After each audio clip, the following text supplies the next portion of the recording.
Grand Rising, everybody. Much love, much respect to everyone. We're going to start this off like we always do, playing some music and shouting out the sponsors. Peace to everyone.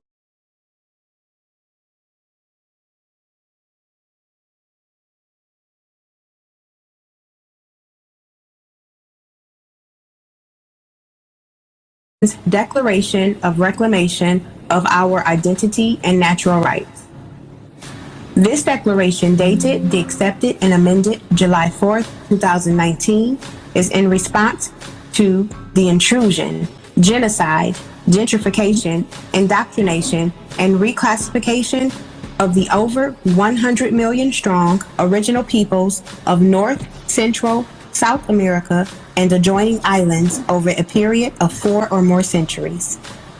The American Aboriginal peoples described in this declaration are hereby declared the free peoples of the so-called Western Hemisphere and the Americas, meaning clear of obstruction, unrestrained in movement, liberty of action or expression, not holding strictly to rule or form, of nations, not subject to foreign rule or to despotism, based on principles of civil liberty, sense of giving without cost and free of charge and cost. This declaration does not include the so-called Native Americans, Africans, European, Hindu-European, or Asian descendants. Only the American Aborigines and mistakenly the American Negro and their descendants. Article 1. All so-called Black people in the Americas are not descendants of Africa, and this misclassification of our identity, i.e. colored, Negro, Black, and African American, is the result of social programming and indoctrination, and is not and will not be accepted by the autonomous people in any manner, whether it be personally, socially, politically, or so-called legally. And any attempt to continue such reckless behavior will be seen as a conspiracy to commit a fraud, a hate crime, and defamation against the original peoples of the Western Hemisphere under international law and the American Constitution. The U.S. corporation, its nation states, affiliates, and sponsors have been committing many sorts of crimes against the original or Aborigine people of this land without as much as one warning for the genocide, rape, lynching, displacement, and scientific experiments. There are many documented cases. The list of nefarious and criminal activity is almost too long to imagine, and there must be an accounting and remedy for. By our estimates, the greatest majority of so-called white African and European descendants in the U.S. believe that the original or Aborigine people misclassified as Black were all brought here on slave ships by their ancestors, not realizing that we were here long before their ancestors existed. And the only reason that they believe the lie is because of the great effort to cover up factual history. Article 2. There are millions of acres of land held in trust by the governing bodies of the Americas that are the birthright of the original or Aborigine people of the land, and we demand that such land be returned in good faith and without obstruction, harassment, or oversight.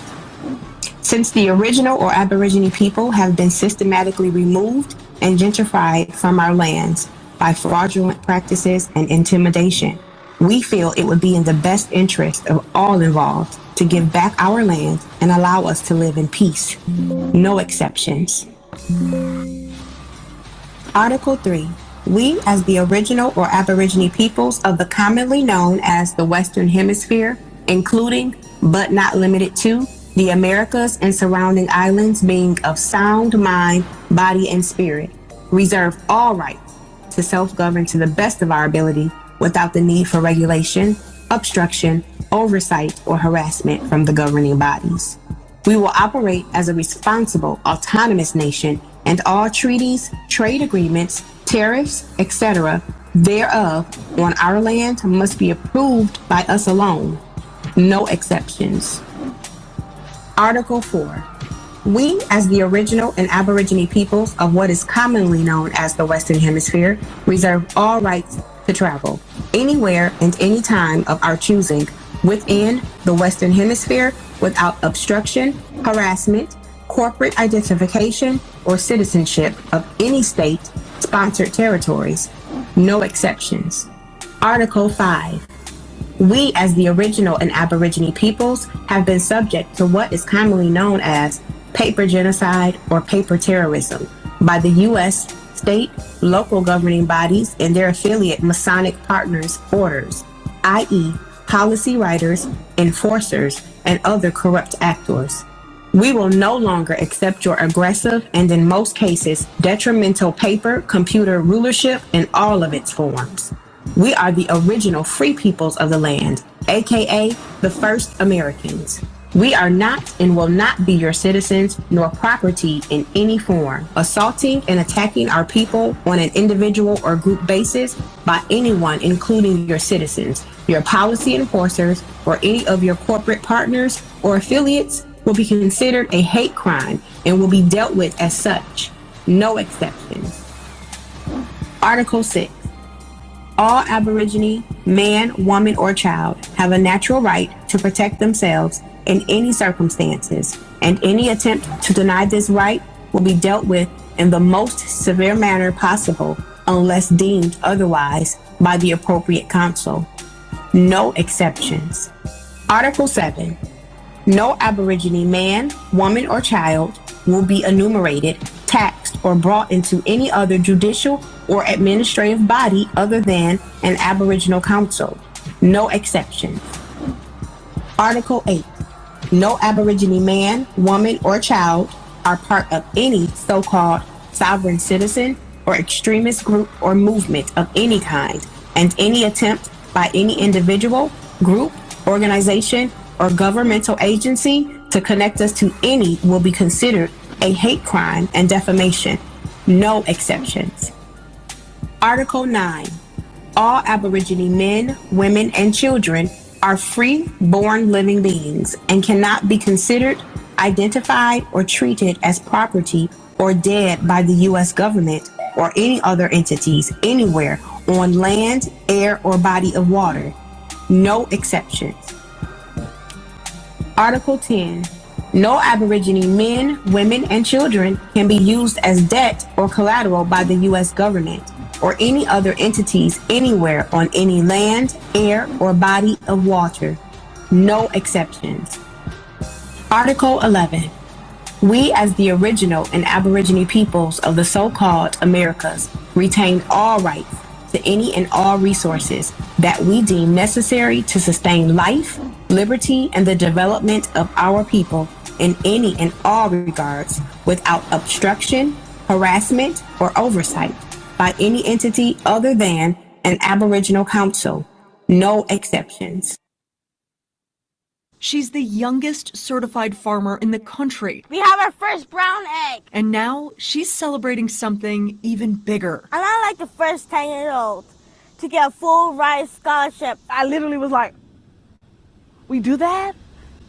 That could be done? South Carolina State University awarded Kendall Ray a full ride scholarship. What is this?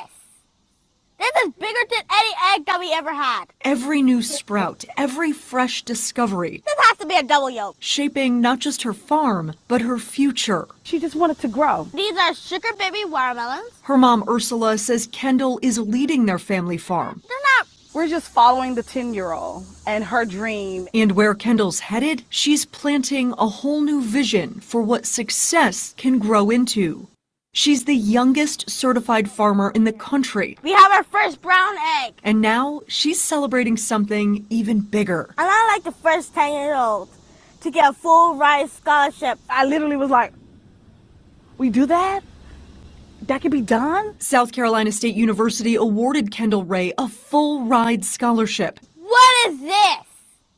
This is bigger than any egg that we ever had. Every new sprout, every fresh discovery. This has to be a double yolk. Shaping not just her farm, but her future. She just wanted to grow. These are sugar baby watermelons. Her mom, Ursula, says Kendall is leading their family farm. They're not. We're just following the 10-year-old and her dream. And where Kendall's headed, she's planting a whole new vision for what success can grow into.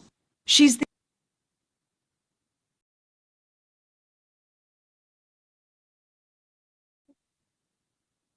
Okay, sis, you got it.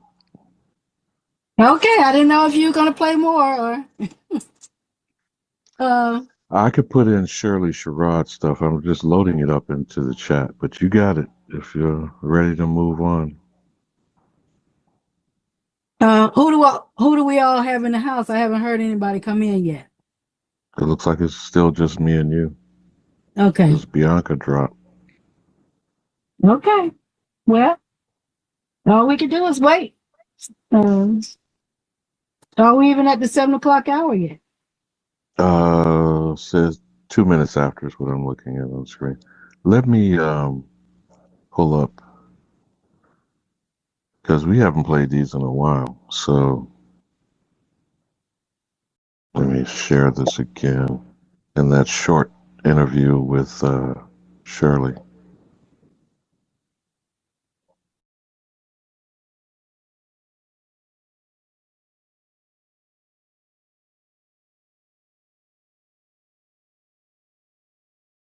Krishana, can you bring me my phones just in case? America took somebody says what's going on? 5,700 acres from black farmers, then paid them back 30 years later. In 1969, 12 black farmers in southwest Georgia came together with a vision to own land together. They called it New Communities. 5,700 acres, the largest black-owned plot in the country. A farm, a collective, a dream. Led by civil rights activist Slater King of Albany, they studied land laws in Israel, built a sugarcane mill, raised grapes, sold crops. They were building something no one had seen, a land trust for black freedom. Then came the drought, twice. And when they asked the USDA for help, they were denied, while white farmers got approved. In 1983, the USDA took their land and gave them nothing in return. 30 years later, during the Pigford versus Glickman case, New Communities won their fight. In 2009, they were awarded $12.8 million, the largest settlement ever given to black farmers. What they built was stolen. But their dignity was never for sale. If this happened to your family, what would you have done? This is our history. Follow for more untold stories because this journey is just beginning. America took 5,700 acres from black farmers, then paid them back 30 years later. In 1969, 12 black farmers in southwest Georgia came together with a vision to own land together. They called it New Communities. 5,700 acres, the largest black-owned plot in the country. A farm, a collective, a dream. Led by civil rights activist Slater King of Albany, they studied land laws in Israel, built a sugarcane mill, raised grapes, sold crops. They were building something no one had seen, a land trust for black freedom. Then came the drought, twice. And when they asked the USDA for help, they were denied, while white farmers got approved. In 1983, the USDA took their land and gave them nothing in return. 30 years later, during the Pigford versus Glickman case, New Communities won their fight. In 2009, they were awarded $12.8 million, the largest settlement ever given to black farmers. What they built was stolen. But their dignity was never for sale. If this happened to your family, what would you have done? This is our history. Follow for more untold stories because this journey is just beginning.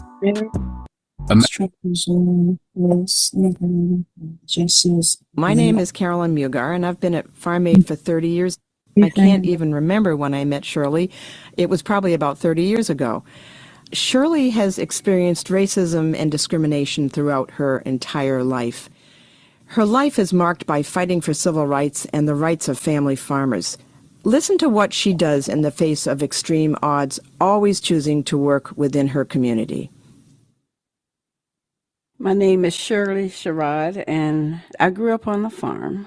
in Baker County, Georgia, and had no intention of actually being a part of any farming operation or any farm work. But during my senior year of high school, my father was murdered by a white farmer. So I made the decision to stay in the South and devote my life to working for change. So I started initially with the civil rights movement in the rural area, and that means working with people who lived and worked and owned farms. Growing up in Baker County, where we were really locked down in the county, you couldn't ride through there without being stopped, and you could be beaten or you could be killed. That was the system we lived in. My father and others were meeting secretly to start the civil rights movement. Now, I don't know whether that's the reason why he was murdered by this farmer or not, but this farmer, he had an adjoining farm, and some of his cows had actually gotten into our pasture, and we met him the day before he murdered my father on the road as we were going to church, and he said he was coming for the cow the No, next no day. problem. Take your When time. they gathered at the pasture, the white farmer tried to claim other cows in our pasture. He and my father argued. My father told him, "We don't have to continue this. We can just go to court." And he shot him. The grand jury, which was a local white grand jury, refused to indict him. So nothing was ever done. My father would be so proud of the work that I've done through the years. I think of him often, and that's what drove me so much to help other farmers. I'll never forget the first cooperative that I organized. It was in my home county. So I'm dealing with these older men who were really my father's friends. And, what can she tell us? Was kind of the attitude. It was that they knew me as a little girl, and then I'm a woman too. One farmer had called me. He received a letter saying they had given him an appointment to come into the office. So this farmer called and asked if I would go with him. The county supervisor started telling the farmer that he would be foreclosing on the farm. He's just going on, and he's quoting regulation that was, he was totally off base with it. It was old regulation, and we had new regulation. So I stopped him, and I said, "Will you put that in writing?" Now, see, I think he probably knew he was not saying the right thing, but he would have gotten by with that if I hadn't been there knowing that what he was saying was not the current regulation. He said, "I ain't put nothing in writing." And then each time he made a decision, we would appeal. After quite some time working on it, it ended. And that farmer has the farm, that family, they have the farm today. I guess it was because of that work that when President Obama was elected, others were contacting me saying, "We've never had a person of color in the state office. It's time to try." And I had no thought that I would actually become state director.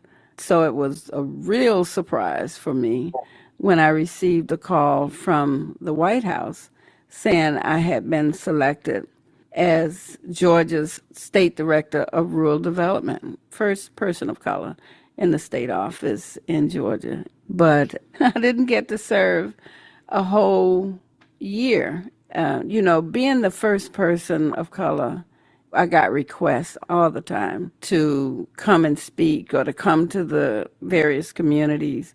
So I had agreed to speak at an NAACP banquet. And I used that time again, as I had done for 24 years, to talk about racism and my transformation. It was really heavy on my mind because that date was the anniversary date of my father's funeral. Apparently someone, I suspect it was someone who worked in the agency, who wanted me out, who actually sent that speech to the blogger, and that led to the blogger editing the speech to make it appear that in my position, I refused to help a white farmer. USDA and the administration were embarrassed after they forced me to resign, but a lot of that was because so many of my friends around the country stood up to say this was wrong. You know, when I even ride through some of the area in Southwest Georgia now and can point to a farm and say, you know, I helped to save that farm, that's such a good feeling, knowing that the system tried to take them out and we worked so hard to keep them there. Okay. Greetings, greetings. Who do we have in the house? Greetings. How's everybody? Hey, Miss Sylvia. Hello. And who I else was do we have? waiting for our guest. The Right, iPhone, is that Taka? What's your friend's name? This is Sherman. Hey, Sherm. Hey, yeah, so he's contacting me. He's saying he's having difficulties with the link. He's restarting his phone and see if he can come in. But we are communicating right now with Derek. How you doing, Sherman? I am doing well. Always striving to do better. Absolutely, absolutely. Yes, ma'am. So, greetings, greetings. Who do we have in the house that just came in? Peace, this is me, Quinn. Hey, Quinn, how you doing? I'm doing well. How are you doing? Good, good, good. So we're waiting on our special guest. He's having some technical difficulties getting in. This is going to be Mr. Derek Williamson. We spoke at length a couple of days ago. He responded to a message I sent him back in December as far as his story and his plight dealing with his land fight that he has with Morgan County, Madison, Georgia. So, dynamic young man. And I mean young too. He's not even 31 yet. So, he should be coming on any second. Mm-hmm. And so he could tell his story. Hey everybody, can everybody hear me? There you are. Yes, sir, we can. How are you? Hey, given the circumstances, I'm doing all right. Pleasure to be on today. Everybody, sorry for the technical difficulties, but I think I finally got it figured out, y'all. No worries, no worries. We're still waiting for the crowd to join, so you're right on time. Perfect. We're good. Like that's even better. That's even better. Got a little second then. That's perfect. Yes, yes, yes, yes. So, I'm getting ready to. I was rushing out of a meeting earlier than I was rushing to try to get set up on Zoom, but I'm almost to my destination to where I go, and I'm actually set my camera up real quick to go and turn my camera on, and so everybody can see me in a second too. okay. Just let me know when you're ready, and that'll give us a little bit more time to get more people in on the platform. No, that's good. Hey, I think we're tracking at the same time, and it's all good. So we good. Because yes. I need just a few more. I need a few more minutes on my end too. So we all right. Perfect.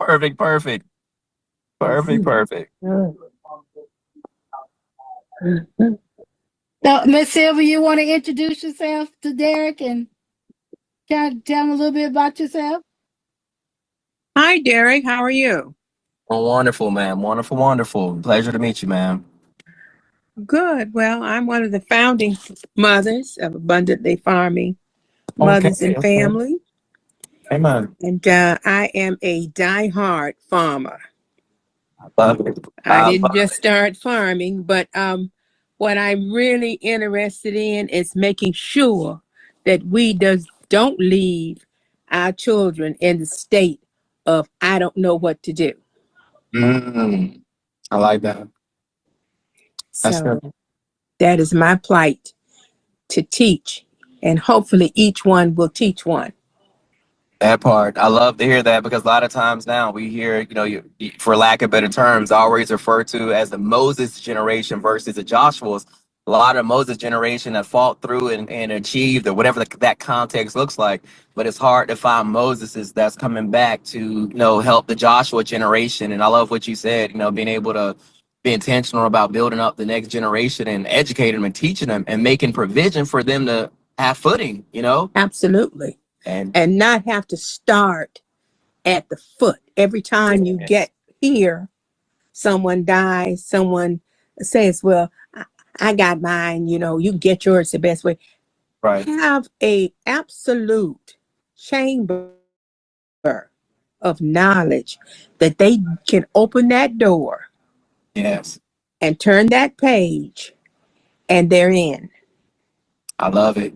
Not waiting and begging for someone to promise. We promise a lot of things. Oh, well, we're going to build, like we're going to build the church. In the church, right. Mama's putting money, everybody's putting money, and everybody's dead. And the church fund is the only thing that's going on in the church. But Right. now we have that opportunity to start to let whatever generation it is know that you have the responsibility to carry this Yes. legacy. Yes. Yes. We are the mound builders. We know where the mounds are, but are we still building mounds? No. Nope. So That is now correct. we are that generation. Absolutely. There's no one else to look back to. We're the only living generation. Our ancestors are over there. They can certainly hear and see, but we have to take this to that level where we said we are the mound builders, and we're going to start back building that legacy that we let slip away from us unknowingly. Because I always feel that it was in our hearts that we knew, but we were so downhearted and beat down of trying to struggle in the struggle. Exactly. So, but if we come together, it's not a struggle. Unless you want to make it a struggle. But that's what I agree look with you forward 100%. to. I agree. Okay, being that we are abundant, we are here. There's no way we can lose because we are really peeling off the layers of understanding that foundation is already laid. My children, my grandchildren, and children before that have never came here, that is already laid for them.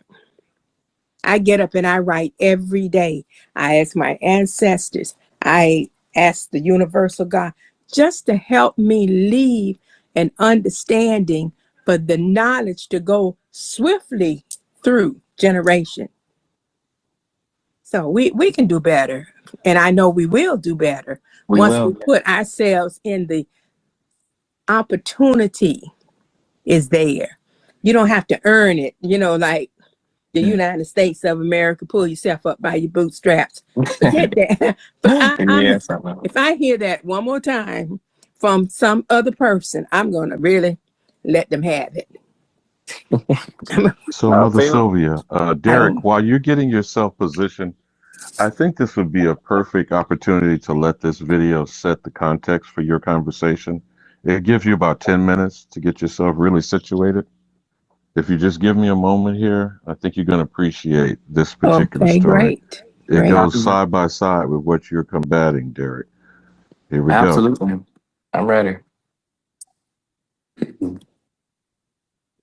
Black Americans can legally take back native land right now, not through protest, not through a political favor, not through a special program, through a legitimate legal pathway that most people have never been told exists. Across the United States, Families long classified as black are walking into courtrooms with faded census pages, church registers, and treaty-era records, and walking out with restored citizenship and land. Judges are not giving them charity. They are enforcing treaties. They are correcting racial erasure. And in case after case, they are returning property that was taken when indigenous ancestors were stripped of identity and renamed. This is happening quietly because it dismantles a dangerous myth that black Americans have no legal claim to this land beyond the legacy of slavery. The truth is far more unsettling. Many black families descend from Native Americans whose identity was erased so their land could be taken. Today, the same law that once erased them is being used to restore what was stolen. This is not a loophole. It is not wishful thinking. It is treaty law, federal statute, and property law doing exactly what they were written to do: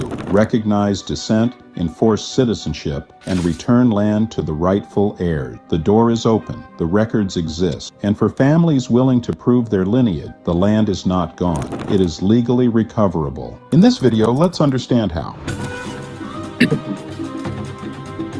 The Black History Archives.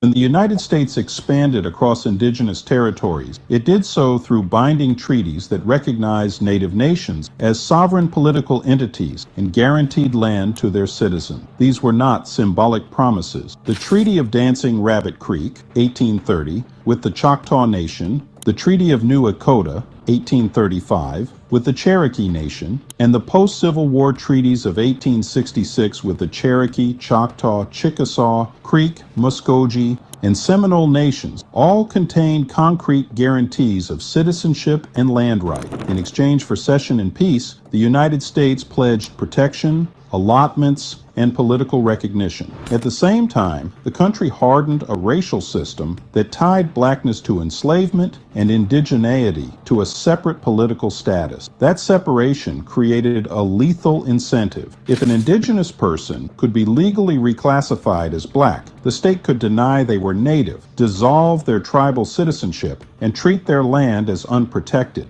This strategy unfolded in slow motion across the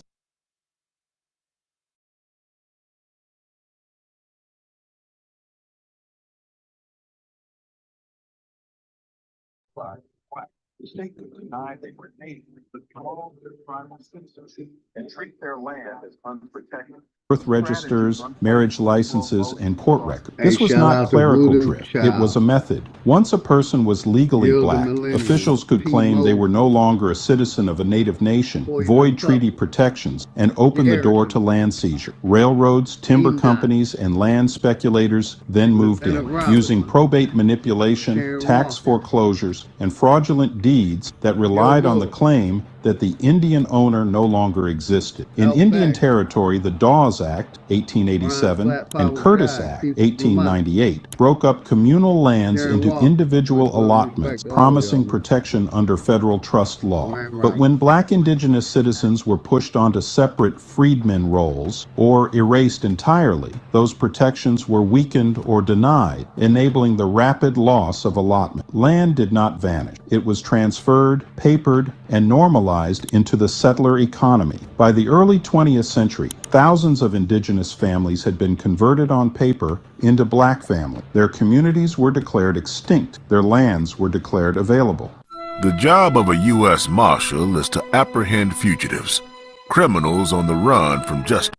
Were declared available. This is the original injury that today's claims address: identity erasure engineered to make land theft lawful. Now, what changed is not the law. What changed is our willingness to confront what the law was used to hide. Federal law has always recognized that treaty rights and tribal citizenship are political, not racial. The Supreme Court has repeatedly affirmed that Native nations are sovereign and that their citizens retain rights tied to treaties, allotments, and federal trust obligations. In Worcester versus Georgia, 1832, the court held that treaties are binding and that states lack authority to interfere with tribal sovereignty. In United States versus Kagama, 1886, and later cases, the court emphasized the federal trust responsibility over Indian land. More recently, in McGirt versus Oklahoma, 2020, the court reaffirmed that promises made in treaties remain the supreme law of the land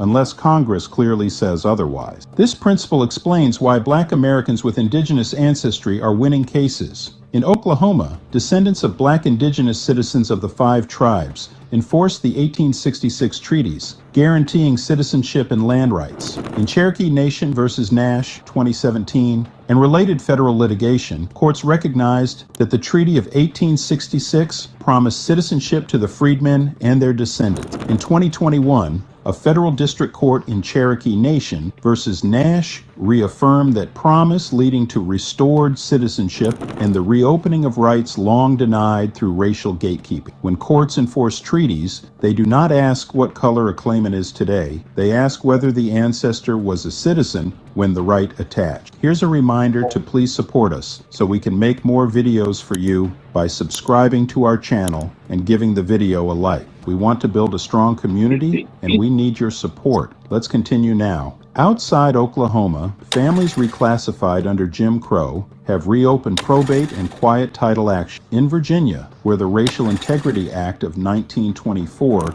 and the actions of Registrar Walter Plecker erased Native identity, courts have voided transfers that relied on misclassification, restoring title to heirs who proved their ancestors were Native citizens at the moment land was allotted or guaranteed. In North Carolina, descendants of communities such as the Lumbee and other state-recognized tribes have successfully challenged tax foreclosures and probate sales by showing that lands protected by treaty and state recognition were lost only after racial reclassification. In Louisiana and Florida, heirs' property actions have unwound chains of title where guardianship abuses and trust violations stripped indigenous families, later recorded as Black, of their allotment. The door never closed. Racism tried to hide it. It should be known that courts do not return land because a story feels powerful. They return the land because a chain of legal facts is proven. Successful claimants connect 4 elements. First, a treaty or federal statute that granted land or protected an allotment to a specific indigenous citizen or family, such as the 1866 treaties with the 5 tribes, the General Allotment, Dawes, Act of 1887, or tribe-specific agreements incorporated into federal law. Second, proof of descent through records, censuses, church registries, freedmen rolls, tribal lists, probate files, and land patents, sometimes supported by DNA,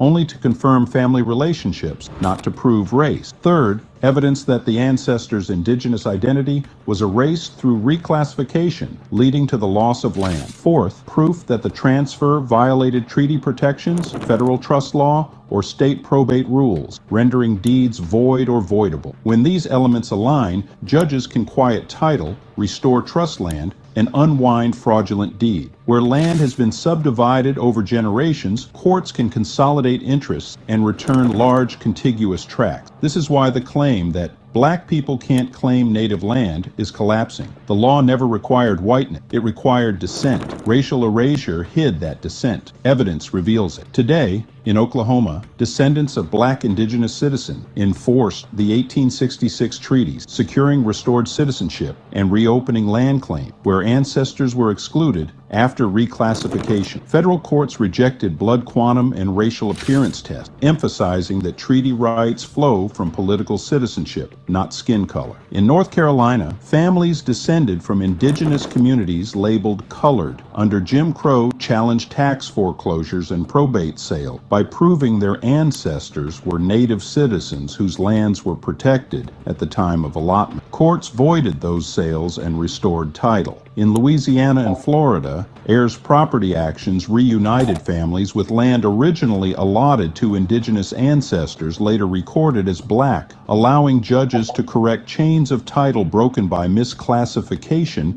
and guardianship abuses. These outcomes are not anomaly. They are the predictable result of applying treaty law and property law to facts hidden by racism. But if Black people reach the courts, how much land can be given to them? Well, indigenous allotments were were often 40, 80, or 160 acres per citizen. When an ancestor was erased and their allotment taken, that loss multiplied across generations.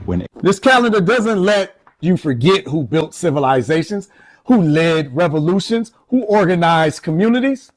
And their allotment taken, that loss multiplied across generations. When heirs reunite and prove the original right, courts restore the entire allotment. Where multiple siblings' allotments were lost through the same racial strategy, restored acreage aggregates into large tracts. The scale is not generosity, it is arithmetic, finally honored by law. But what should be done to get the land back? The path begins with history, not hearsay. Families identify specific indigenous ancestors using censuses, church records, freedmen rolls, treaty lists, and tribal registry. They trace lineage forward to the present. They locate the land and reconstruct how it left the family. They file claims grounded in treaty enforcement, quiet title, and probate law, supported by evidence that reclassification caused the loss. This work is demanding. It takes patience, legal counsel, and archive. But it works because the law recognizes what racism tried to erase, that citizenship and land rights flow through families, not skin color. Today, individual families can win cases. However, communities win movement. Japanese Americans secured redress for wartime internment through the Civil Liberties Act of 1988. Not because one person sued alone, but because communities organized, documented harm, built legal strategies, and forced the government to confront its own record. Unity turned memory into law. Black Americans reclaiming indigenous land must do the same. When families work in isolation, records remain fragmented. When communities organize, they reconstruct entire lineages, connect overlapping allotment, and expose systemic patterns of reclassification. Courts respond differently when they see not one erased ancestor, but hundreds linked by the same racial strategy. Community means shared archives, legal defense funds, research teams, and public accountability. Elders, genealogists, and attorneys working together to confront the institutions that erased us. Black Americans can legally reclaim native land today because treaties remain the supreme law of the land. Courts are enforcing them. Families are proving dissent. Communities are organized. And the erasures of the past are being confronted with the only language powerful enough to undo them, the law. This is not a moment, it is a movement, and it will be won by a united community who refuse to let their history remain stolen. Tell us, how many acres were taken from your bloodline while you were taught you had no claim? Would you fight to get your land back? In the comments section, share your thoughts on whether a large and powerful community should be created to build a powerful case in the court to get the native land back. Would you like us to make more videos? If yes, please support us.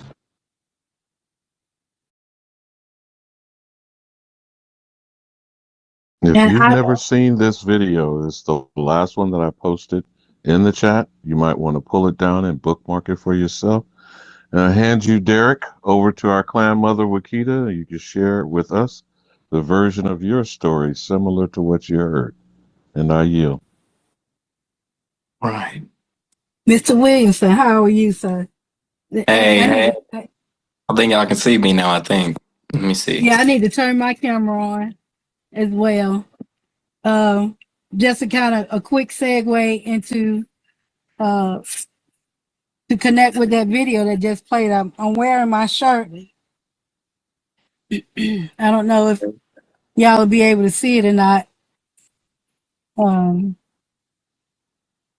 Okay.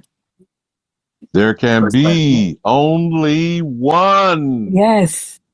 Yes. Push back. Is this a push back on black shirt?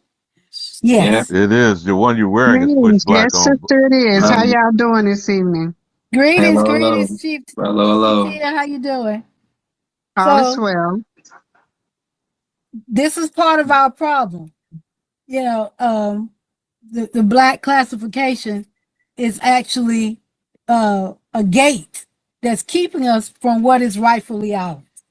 We are the American, the only American, nothing else. And we need to stop calling ourselves black, which that's what's on the back of the shirt. Stop calling yourself black. We are the only American. So we have people that we're affiliated with, that's on our law team, and you know, that's really teaching us on what language to use when we're addressing these courts, especially when it comes down to our lands. But we're going to get to that a little bit later. I want to open up the floor to you, Mr. Wilson, so you can share your story and let people know why you're with us tonight.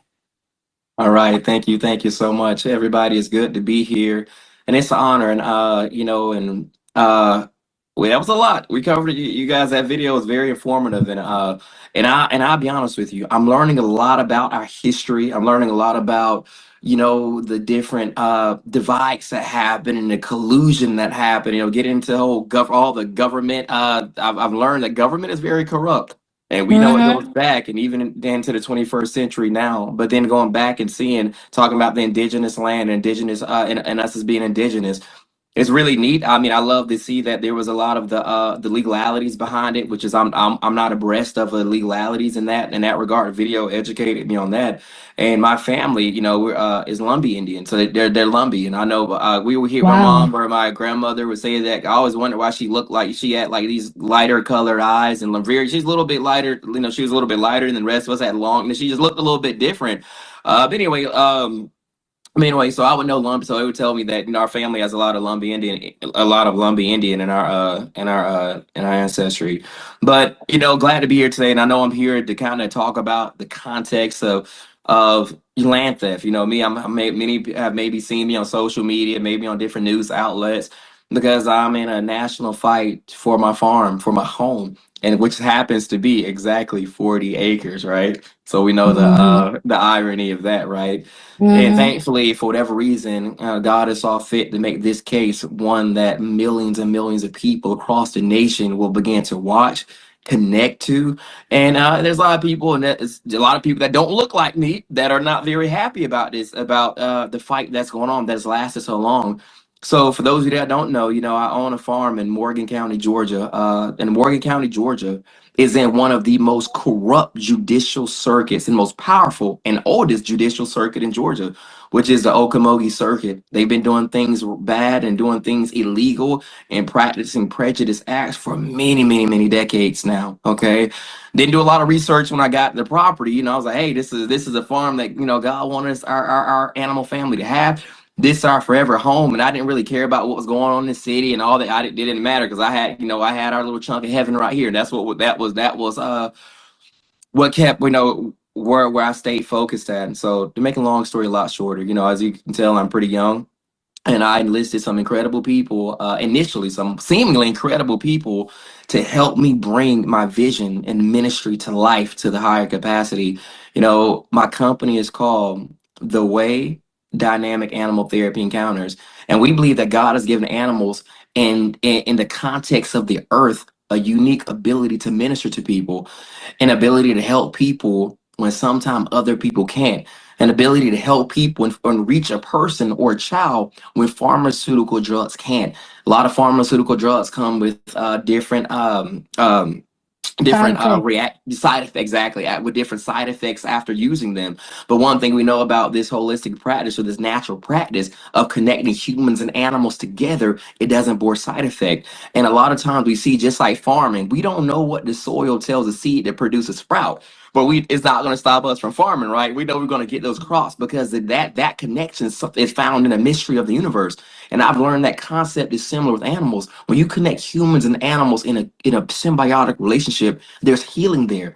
There's medicine, there's medical practice there. There's restoration and rehabilitation and hope there, all through those encounters by us creating that safe environment. Do I profess to be an expert on all the medical findings of it? No, because no country right now that we are in the United States not leaders in animal therapy, the research behind it yet.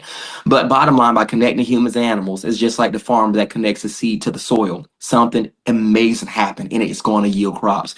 So that's what we do on the way dynamic animal therapy side of things, my farm. Then on the nonprofit side, it's called Paramount Wildlife, and we flip that concept and we start instead of animals learning to minister to people through what we do, we switch it to humans learning to minister to animals when animals are orphaned, injured. That baby deer that just watched his mom get hit by a car and she's lying there on the side of the road gone.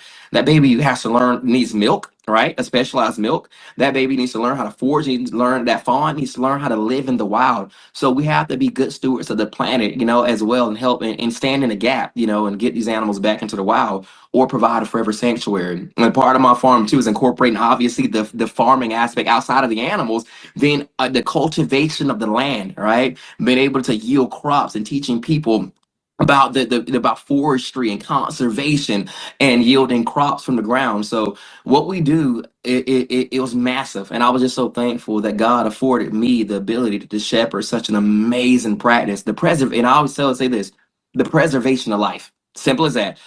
Animals saving the lives of humans and humans saving the lives of animals. That's what we do. We're here for the preservation of life. I believe that God has given a unique strategy to do that through what we do. And to make a long story a lot shorter, kind of the reason how I've, found this organization and found you all is because of the injustice of it. I'm a deed holder, my corporate deed. I've been a corporate deed holder of my farm since 2021, right?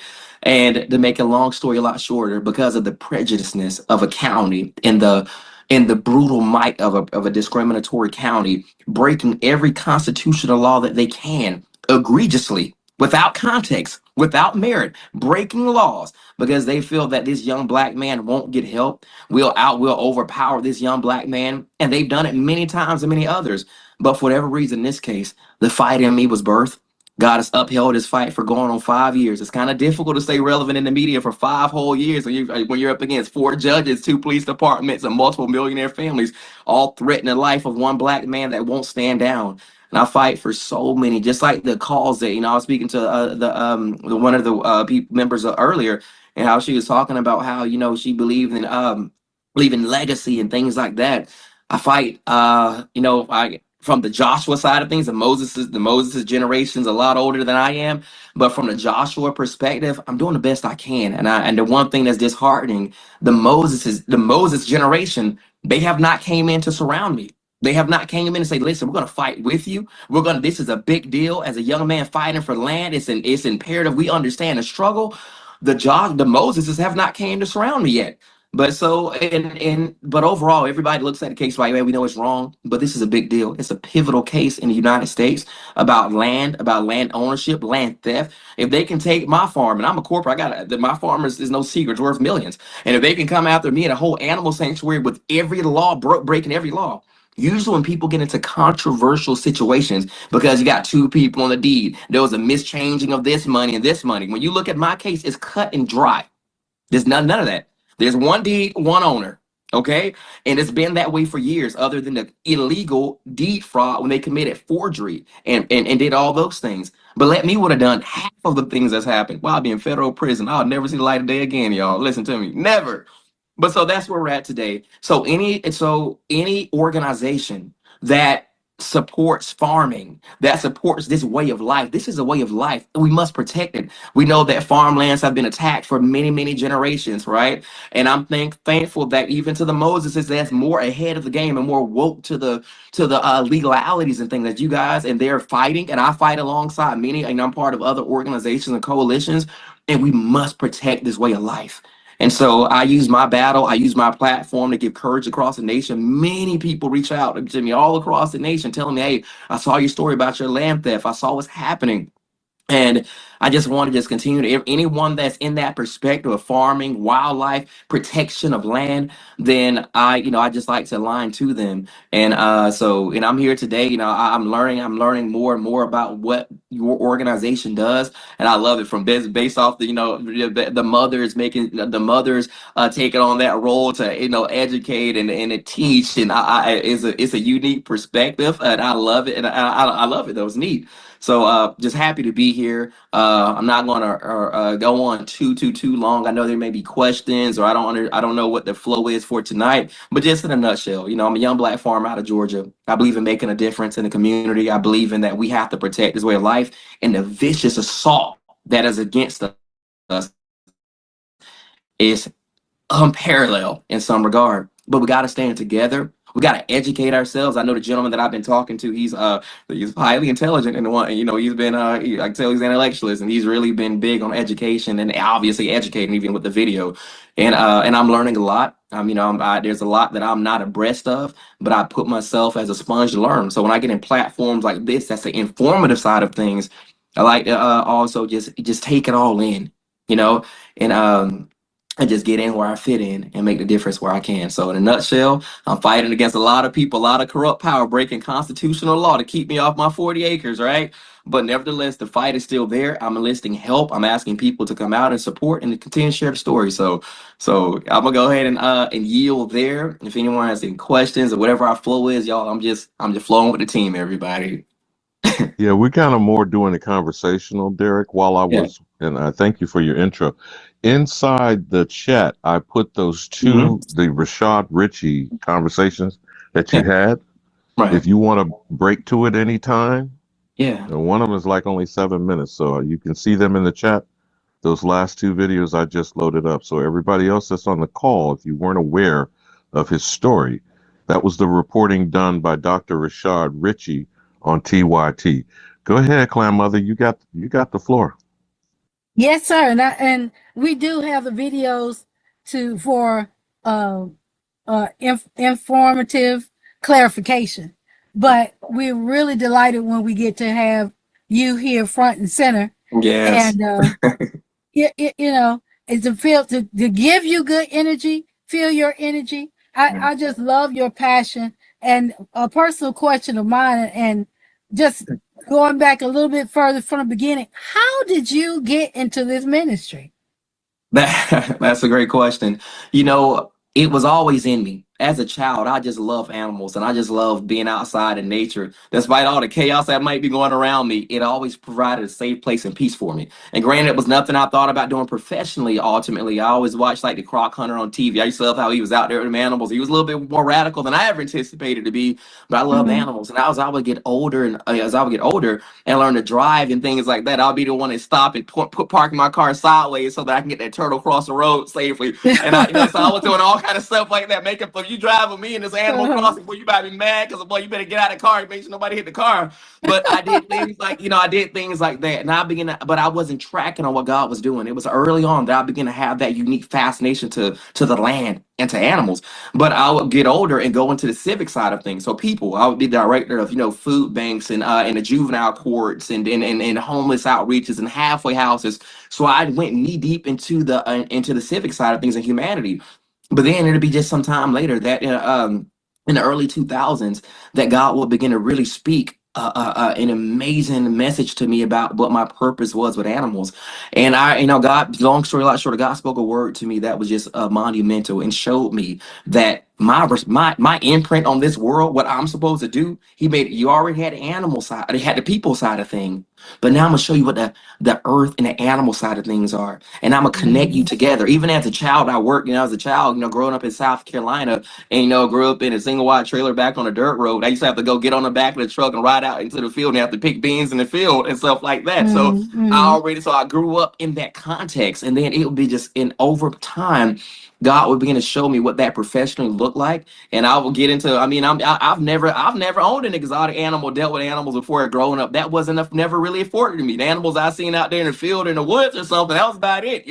But and God would show me that I had a unique gifting, a unique calling to bring humans and animals together. It's a beautiful symbiotic relationship. So after that, I would begin to just ask God to discern it, and it would just be, it's just a God thing. I'll begin to get positioned, and it all pretty much started after I was given that vision. The ministry. I was in ministry at the time, and a Jewish doctor. He had his CPA advised him because he had so much properties and so much asset. The CPA said, "Listen to me, that medical building that you got in this city, donate it, get away." Because if you donate that building, I can do X, Y, Z, X, Y, Z, and save you all this. So how CPAs work. And to make a long story a lot shorter, that doctor donated that building. And as an organization of ministry, we initially did not know what to do with this. And I don't even speak about this in the media often. It just because it came up going back to the beginning. And to make a long story a lot shorter, I would begin to get that building.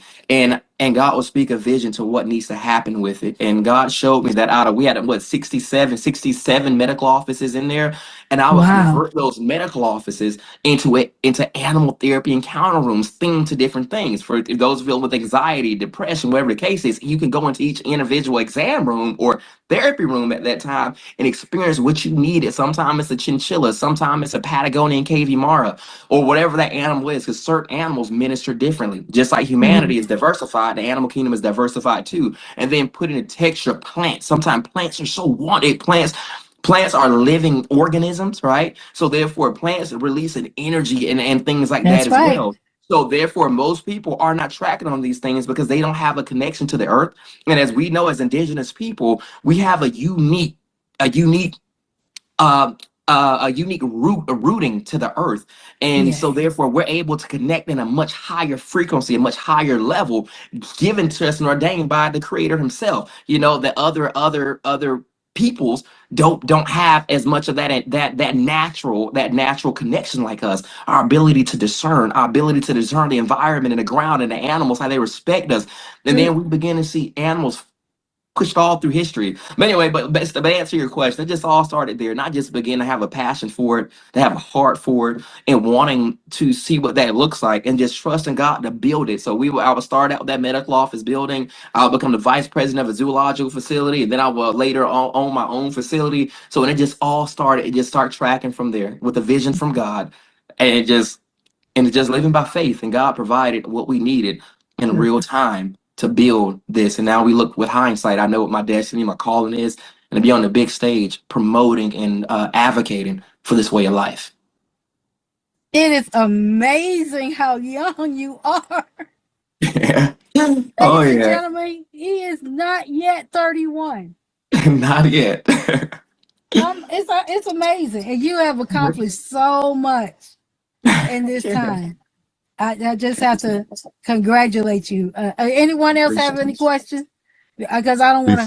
Before we open it up for Q&A, Wakita, Derek, whether you want to share it from your side or not, that last video that I put in, which is about 7 minutes, I think that started back in 2023. Whether you go into any of the details or not, give us the overview of the story. You're helping a young woman who was impregnated, the mother supposedly investing in you, the 501c3, and then which I heard very interesting in the interview that I heard you speak on.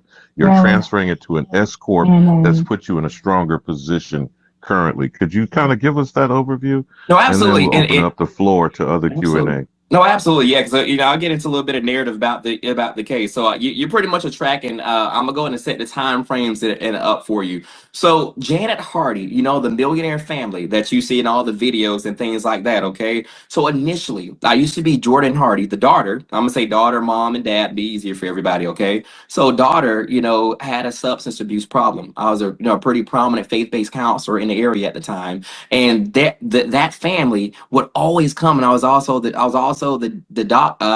director of the Extra Mile Food Bank. So therefore, we did a lot of work. Man, we served over 32,000 families collectively over that time, that year. So we had a big operation, but this family would always be helpful. They would stay late. They would give, and then they were just phenomenal. When you do civic work like that, you appreciate the people that labor, right? And you end up getting a lot closer to them. And to make a long story a little bit shorter, in the midst of all that, Jordan ended up having a substance abuse problem. Okay.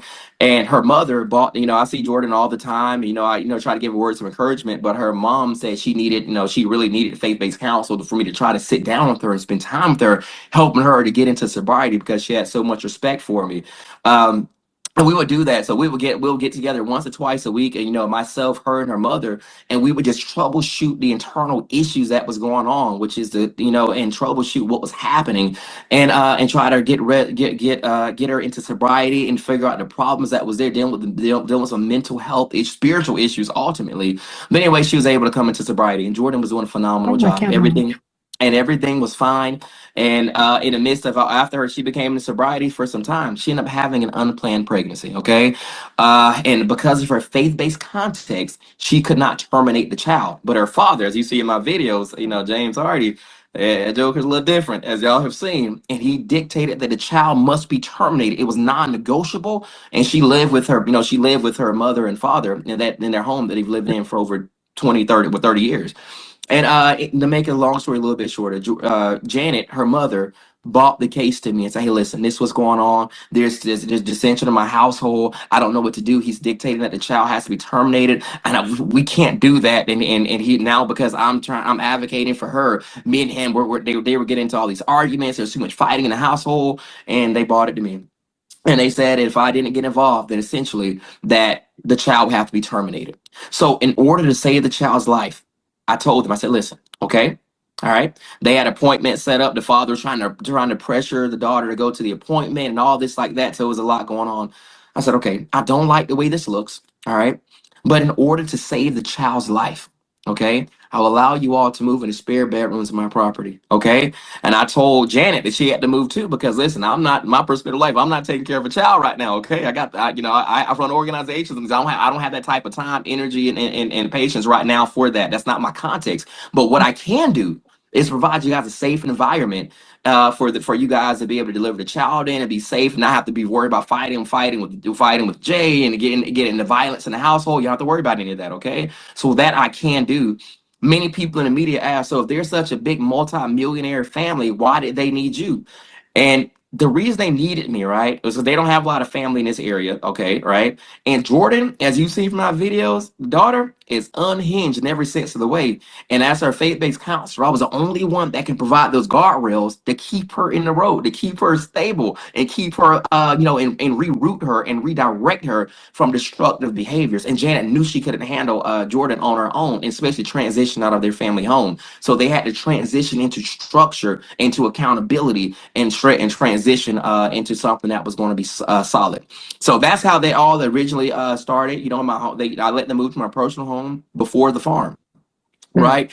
In the midst of them living with me, now it was, I never got deeper into their finances. I wasn't tracking on none of that. I had a lot going on. Like, I just want to help a family. I saw them. I know I had the space, and I said, you know what, just put on my heart. Hey, let me help this family. If we're going to preserve the child's life, I've seen them for quite some time. I know them. I know they're not like anything. I didn't see, I wasn't tracking on anything of them being crazy or anything like that. Jordan was still in sobriety and things like that. I didn't see an issue with letting them initially stay there. It was just me being blind and just being helpful, seemingly, I thought, because we grew a very close familial dynamic, even up into that point, getting close through the counseling that we did. So how And does the it, mother put the money into mhm. the nonprofit that was end up being your farm, and then you got the So legal yes, class that came? absolutely. So let's transition into that now. So during the midst of them living with me, Janet Hardy, the mom, ends up receiving an inheritance from her parents of millions of dollars. So it's inheritance money that when her parents passed away, they left her a lot of money. Not anything to do with her marital estate, not anything to do with their properties, their real estate, all that stuff, the airplanes, had nothing to do with none of that. It was inheritance money, okay? And that happened in the midst of them staying with me. And then Janet came to me one day and told me, "Hey, Derek, God told me to invest this into your ministry and give a gift to your ministry. I know how much you're helping people, how much you help our family, and all the things that you're doing and what you plan to do with the ministry." And plus, she knew that I was also already the vice president of a zoological facility that things weren't going the best at, because my business partner, she was embezzling funds, and I was getting ready to have to do a breakup. And in fact, I did break up and break up that business connection. I lost, I bought zebras and African servals and these really cool animals, but I was not trying to be on the news as a young black man fighting this white woman initially. But because Tiger King was out, lo and behold, we'll find out that the same narrative ended up essentially happening later. But at that time, I was like, you know what? I'll let it go. I'll trust God for the next vision. Anyway, so she was there for all that process, and she knew about animals. She also helped on that facility as well too. When I resigned, there and opened my own and began to incorporate my own company. So this is important to those who want the legalities, the nonprofit and stuff. So first and foremost, at my deed, right? It's not a nonprofit. We're S corporation. Okay. I did that intentionally because one thing about nonprofits, other than government overreach on nonprofits, sometime we know that a governing board will have the authority to vote the founder CEO out of the organization in the standard context. Okay. And because I had been burned by another zoological facility and powerful people, I said that whenever I get the opportunity, right, to do this in my perspective that God gave me, I trust these hands, and it's going to be exactly how he told me it's going to be. All right, it's simple as that. So I went, and before anything, I incorporated the way dynamic animal therapy encounters. The way dynamic animal therapy encounters was incorporated on in October of 2020. Okay, the farm didn't come till later. This was even before any farm stuff. You know, and I also incorporated Paramount Wildlife, which is a nonprofit arm, but it does not hold deed. It doesn't have any rights. It doesn't have any of those type of rights. But the S corp, and I knew that an S corp is powerful, and it's corporate laws that are involved in that. So when Janet came to me and said, "Hey, I want to give this significant gift to organization to help build an animal sanctuary and advance things," which is beautiful. The first thing I told Janet, if anybody tells it, like, "Hey, that's a lot," and that's a lot. She sent the property to me that she was considering for the ministry, and I told Janet, "Say, listen, wait. It's a lot. I get it. It's a lot. All right. I need you to be sure that you heard from your perspective source. You have to be sure that you heard what you heard, that like this is something. When we do this, it's a lot that's here, and it's noble, it's honorable, it's ministry, and I get that.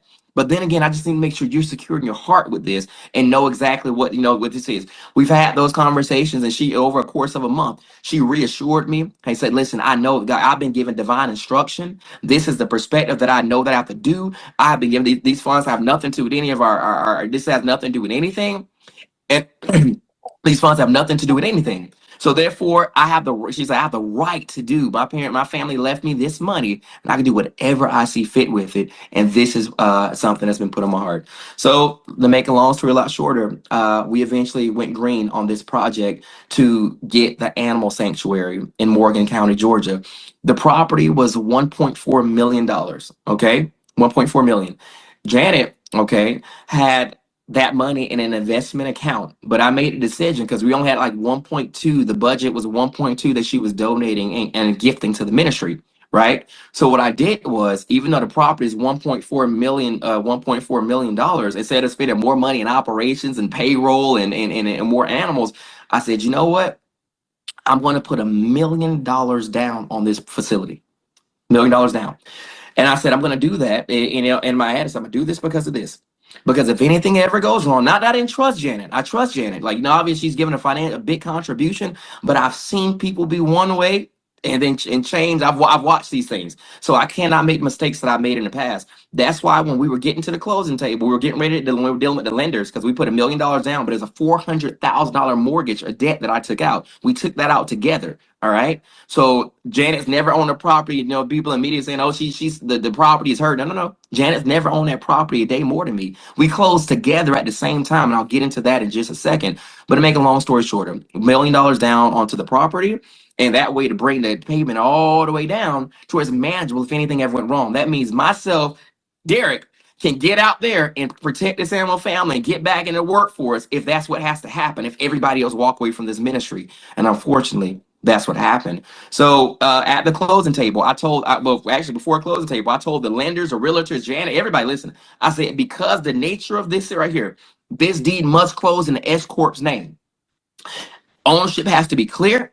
It has to be clear moving forward. And that was the only way to secure that everything was done up and up and secure. Because the S Corp I own all 100,000 shares. And I said, Janet, if this is an unadulterated gift, then there's not a problem with giving the ownership to the ministry, to the animals and the people that we serve. And I am the shepherd and make sure that everything as God gave me this position, this gifting, or we wouldn't be in this context now. And so we talked real business. And I told them, and I told everybody involved, Janet, everybody, this is the way this is going to be, or there will be no deal at all. I don't care what it looks like. This is what it's going to look like. All right.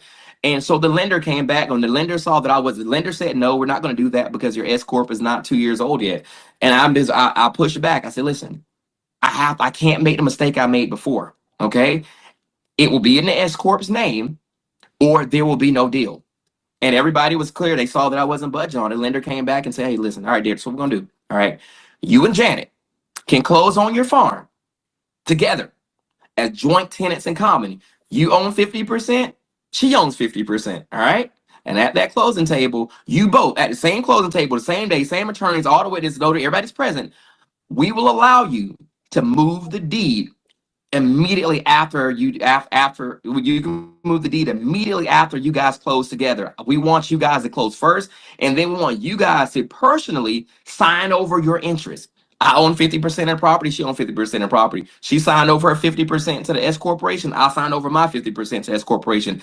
At that moment, it deleted her from all dealings with the ownership of the property. But we still secured the debt, because if anything ever happened, we don't. The ministry will cover the debt, but the ministry owns the property, the kids that we serve and the people that we serve and the animals, if that makes sense.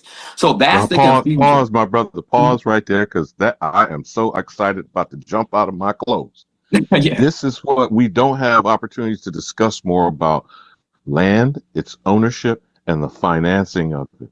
Yeah. Could you back up just a bit there? Because this is going to lead back to the other incidents like the plane crash and all this other stuff. Where did the 501c3 come in, and the board activity to try to then push you out? So what I Because I did think was, that's what people don't understand about the land issue that's right. at hand, and Mhm. your control mechanisms you have now. And I'll yield. Yeah, so therefore, as you see, even I was young, and I built incredible safety nets in part in this right here, because I learned from previous experiences, right? So so I'm an S corporation. So now 501c3s have different governance involved. That's why I did not put in a 501c3s in the deed in the nonprofit side of things, because ultimately it was about ownership and power. Which would, because I know how nonprofits can move. You can get voted out. There's a lot of things, bylaws and things there. But an S corp, when it was structured according to my articles of incorporation and the bylaws and things I put in place to protect us, that will be the applicable, what was applicable in the matter, in the fact. That will be the facts, and that will be the law of the matter. So the S corporation owns 100,000 shares. All right. And I own all 100,000 shares. And just like any other corporation, if you don't have shares, you don't own it. The shareholders are the true owners. No matter how big your company is, the shareholders are the corp, are the owners. Whoever owns the most shares governs the most of the practice. So yes, that we put it into an S corporation. Everybody agreed on it, and it was like, and I was very clear. Listen, this ain't happening. And to be so, therefore, when we say board, I didn't have nonprofits have a governing board that have the power to dictate how the organizations ran as a collective body. As an S corporation, as a shareholder, I hold that authority to dictate how that goes, and I make sure to do that intentionally. So therefore, I had an advisory council. So therefore, because I can't do all this on my own, I can't, this is too much. I have to have a multitude of advisors. So I gave people authority and volunteering, because Janet gave so much money to the organization. I put her as a CFO, as an interim and volunteer CFO, because she's already dealing with the money anyway. And then of course we had a secretary, and then we surrounded that by an advisory board, people that are powerful, director of operations. Most of the people that ran the nonprofit side of things, they were on the advisory board to the corporation, because technically the corporation is actually over the nonprofit. The property it holds everything. So therefore, we formed that advisory board that would dually help discern operations and advise me, and I'll advise them of what the issues are, and we can troubleshoot. The advisory board is put in place to troubleshoot problems, because the intellect and wisdom that flowed around that successful team. But they did not have. I never gave them power to. They could not. They're voting their power only when as far as the S corp would allow them intentionally, especially from the beginning. I'm glad we hashed all this out in the beginning. But so then we get into the ploy. So now that you know that S corp, but that deed is in an S corporation. That means that it's protected by corporate laws. I am the shareholder, full governing body. I am the governing body, and let me rephrase that. I have the authority to speak on behalf of the corporation, and I have sole authority to sign nobody's signature. Nobody has authority unless I give it to them, unless my signature binds it. Anything that is done is fraudulent in any sense of the way. And on top of that, my company structure, we put a safety net in place. I had attorneys put all this stuff in place before. Even if you are an officer, because if they're saying in the media, well, she's a chief financial officer, so she can sign, she can do this, do that. No, wait. According in consistency with my bylaws and articles of incorporation, and all those things, like that, it says in there, you have to be an authorizer in order to sign for the corporation. So any signature that comes out of my corporation that is not mine, or the attorney in fact, you are fraudulently signing on behalf of the corporate signature. You have, and it's forgery, and fraud if you sign. Because even if you are officer, I have not given that authority to the organization. That's point. So it sounds like there's a hostile takeover afoot. Tell us how Exactly. that happened and Exactly. who was in behind her. And they mysteriously, I still believe it's the ancestors, had this crash. Go ahead, Great brother. Cook question. on it. Yeah, so hey, now we understand the technicalities. We understand who is the owner, all that stuff like that. And just a little insert before I get into that.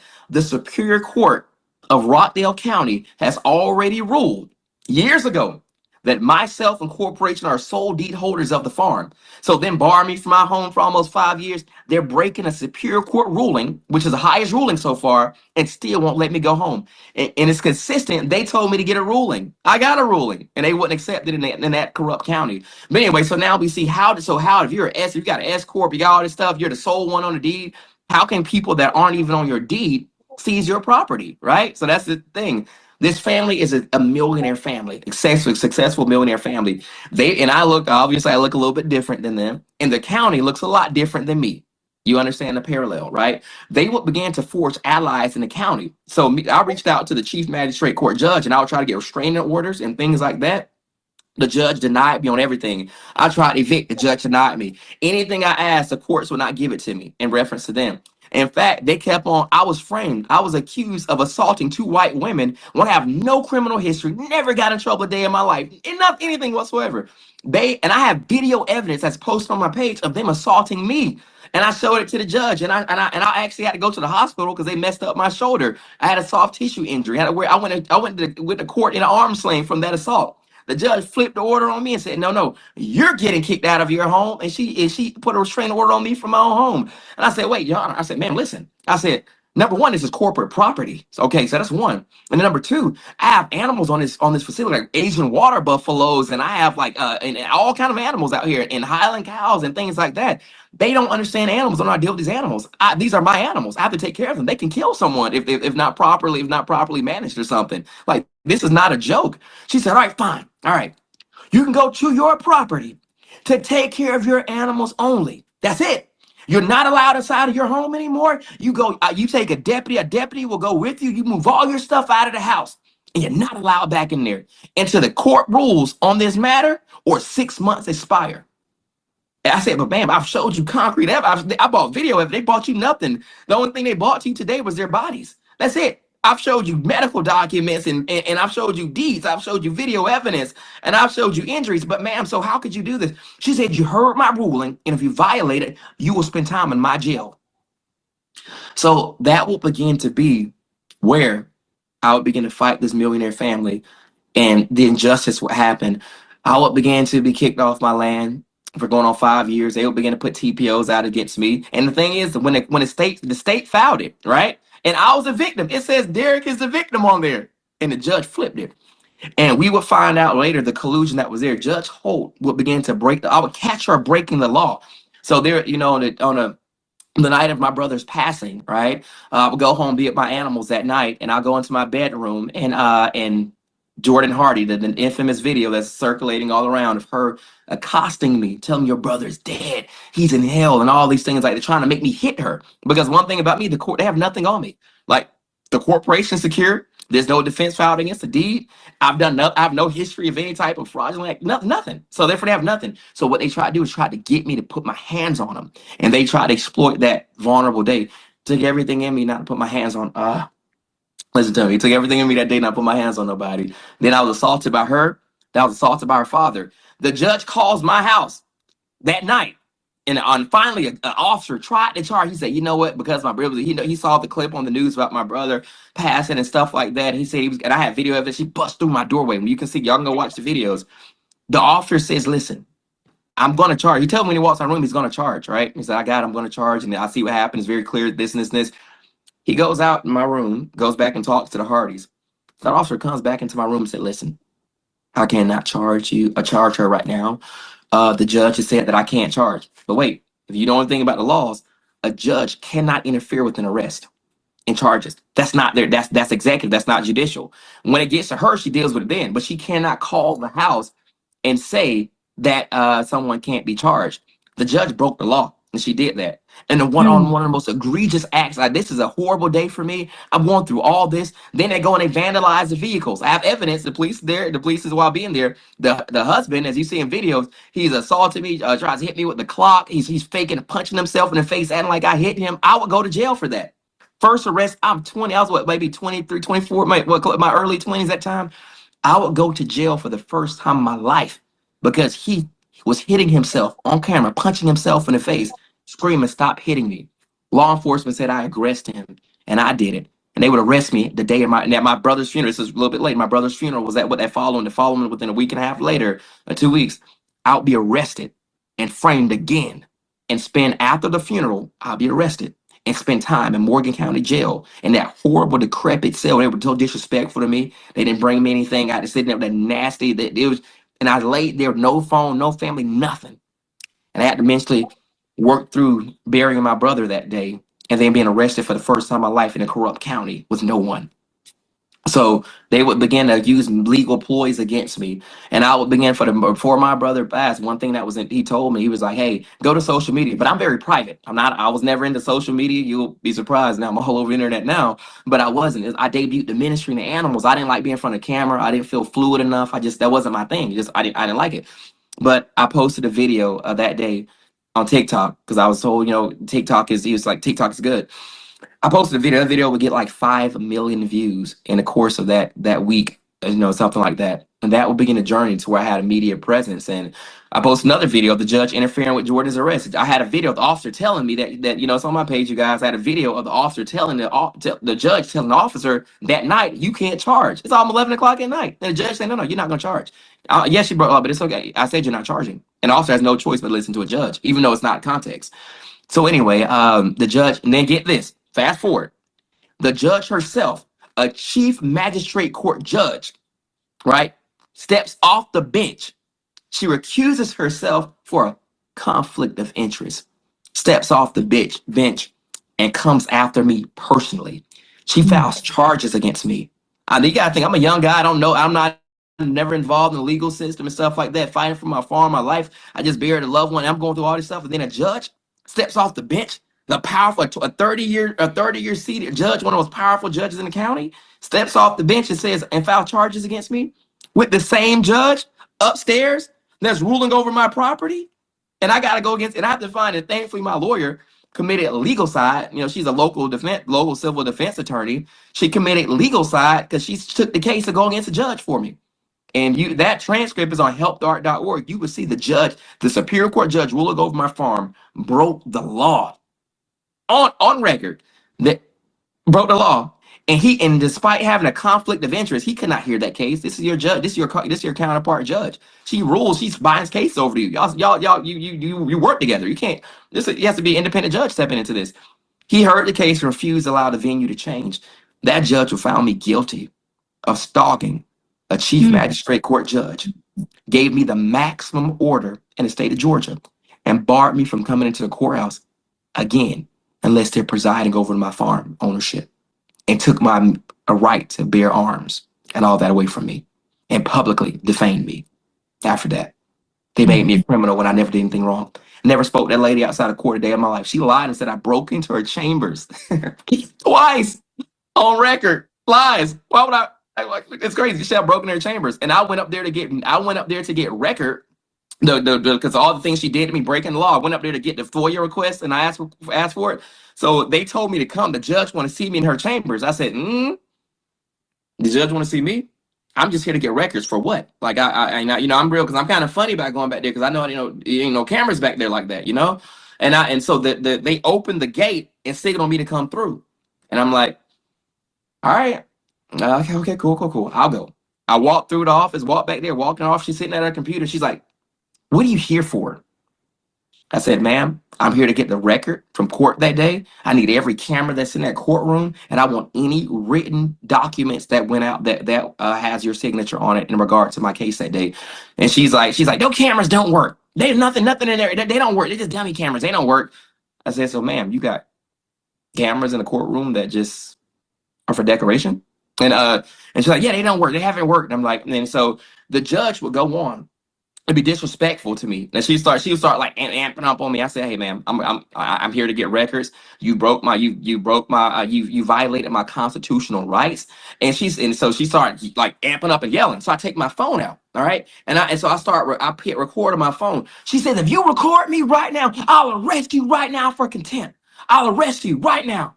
And I was like, "What?" I said, "Look, what? Are you serious?" And officers, and just shortly before that, officers flanked me from behind. All these officers, like 7 or 8 off in this little office, all these officers flanked me all around the office. None of them had a body cam on. I looked around the room. Not one of them had a green light or a red light on their body cams. They was all off.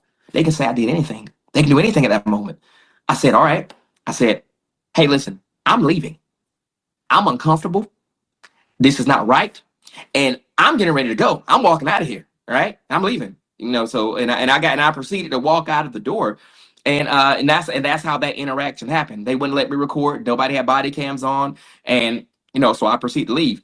I would find out later that the judge took out a police report against me. I never said anything, said that I was hostile and pretty much was hostile and tried to come for her, all this kind of stuff like that. But if I did all that, man, you come after the judge, well, you could be in federal prison. Come on now.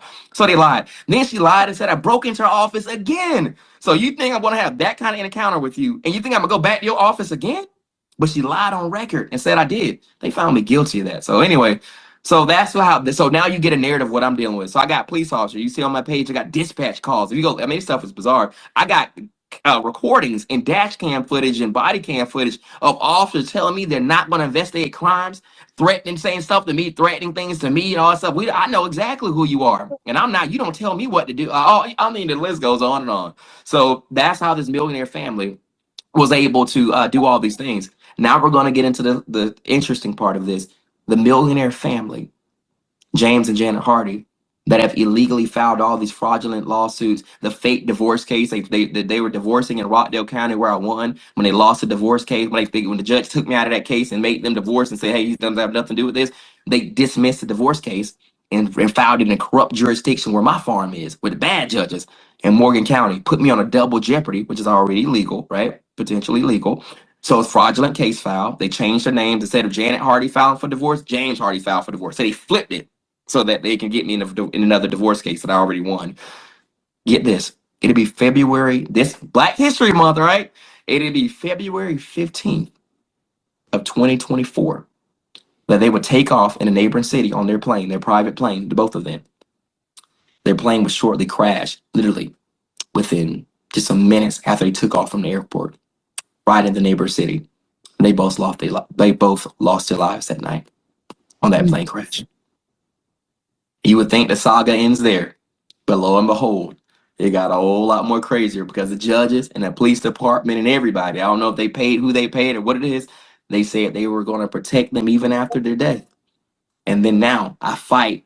They have a line to this family even after death. It's over. There's no more firsthand witnesses. Everything is fraudulent. And before they died, they went and impersonated me. So they on December 26th of 2024, Janet Hardy, in conspiracy with her husband in the county, went there, created a fake deed, faked my corporate signature, and signed herself as CFO of my company when she has not been an officer of my company since 2021, right? And filed herself as CFO, signed the corporate deed out of the corporation's name into a Hardy family name. From the way the ministry's name, took it off and put in a Hardy family name illegally. Forgery, not even authorizer. Corporate signature, legal. Her and her husband would be dead within 60 days of doing that. My deed is very clear. I don't have to go to probate. My deed said if something happens, I have the deed of survivorship. So even then, let's just say that whatever, I'm still the deed of survivor. It's clear. There's no probate when you're with a deed of survivorship. But where am I at today?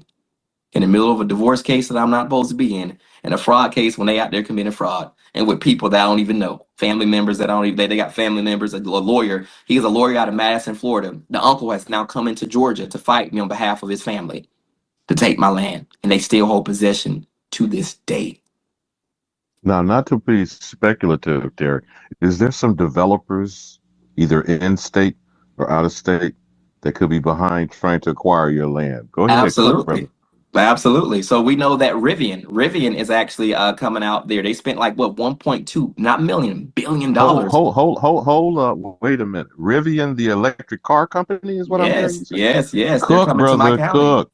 So Rivian, so there's a lot of conspiracy that's here. But Rivian has spent over $1 billion to come into Morgan County out there as well too. So and obviously I own 40 acres and Morgan County is some of the most premier land in Georgia. And also we know Kia is also trying to come out there in lieu of Rivian.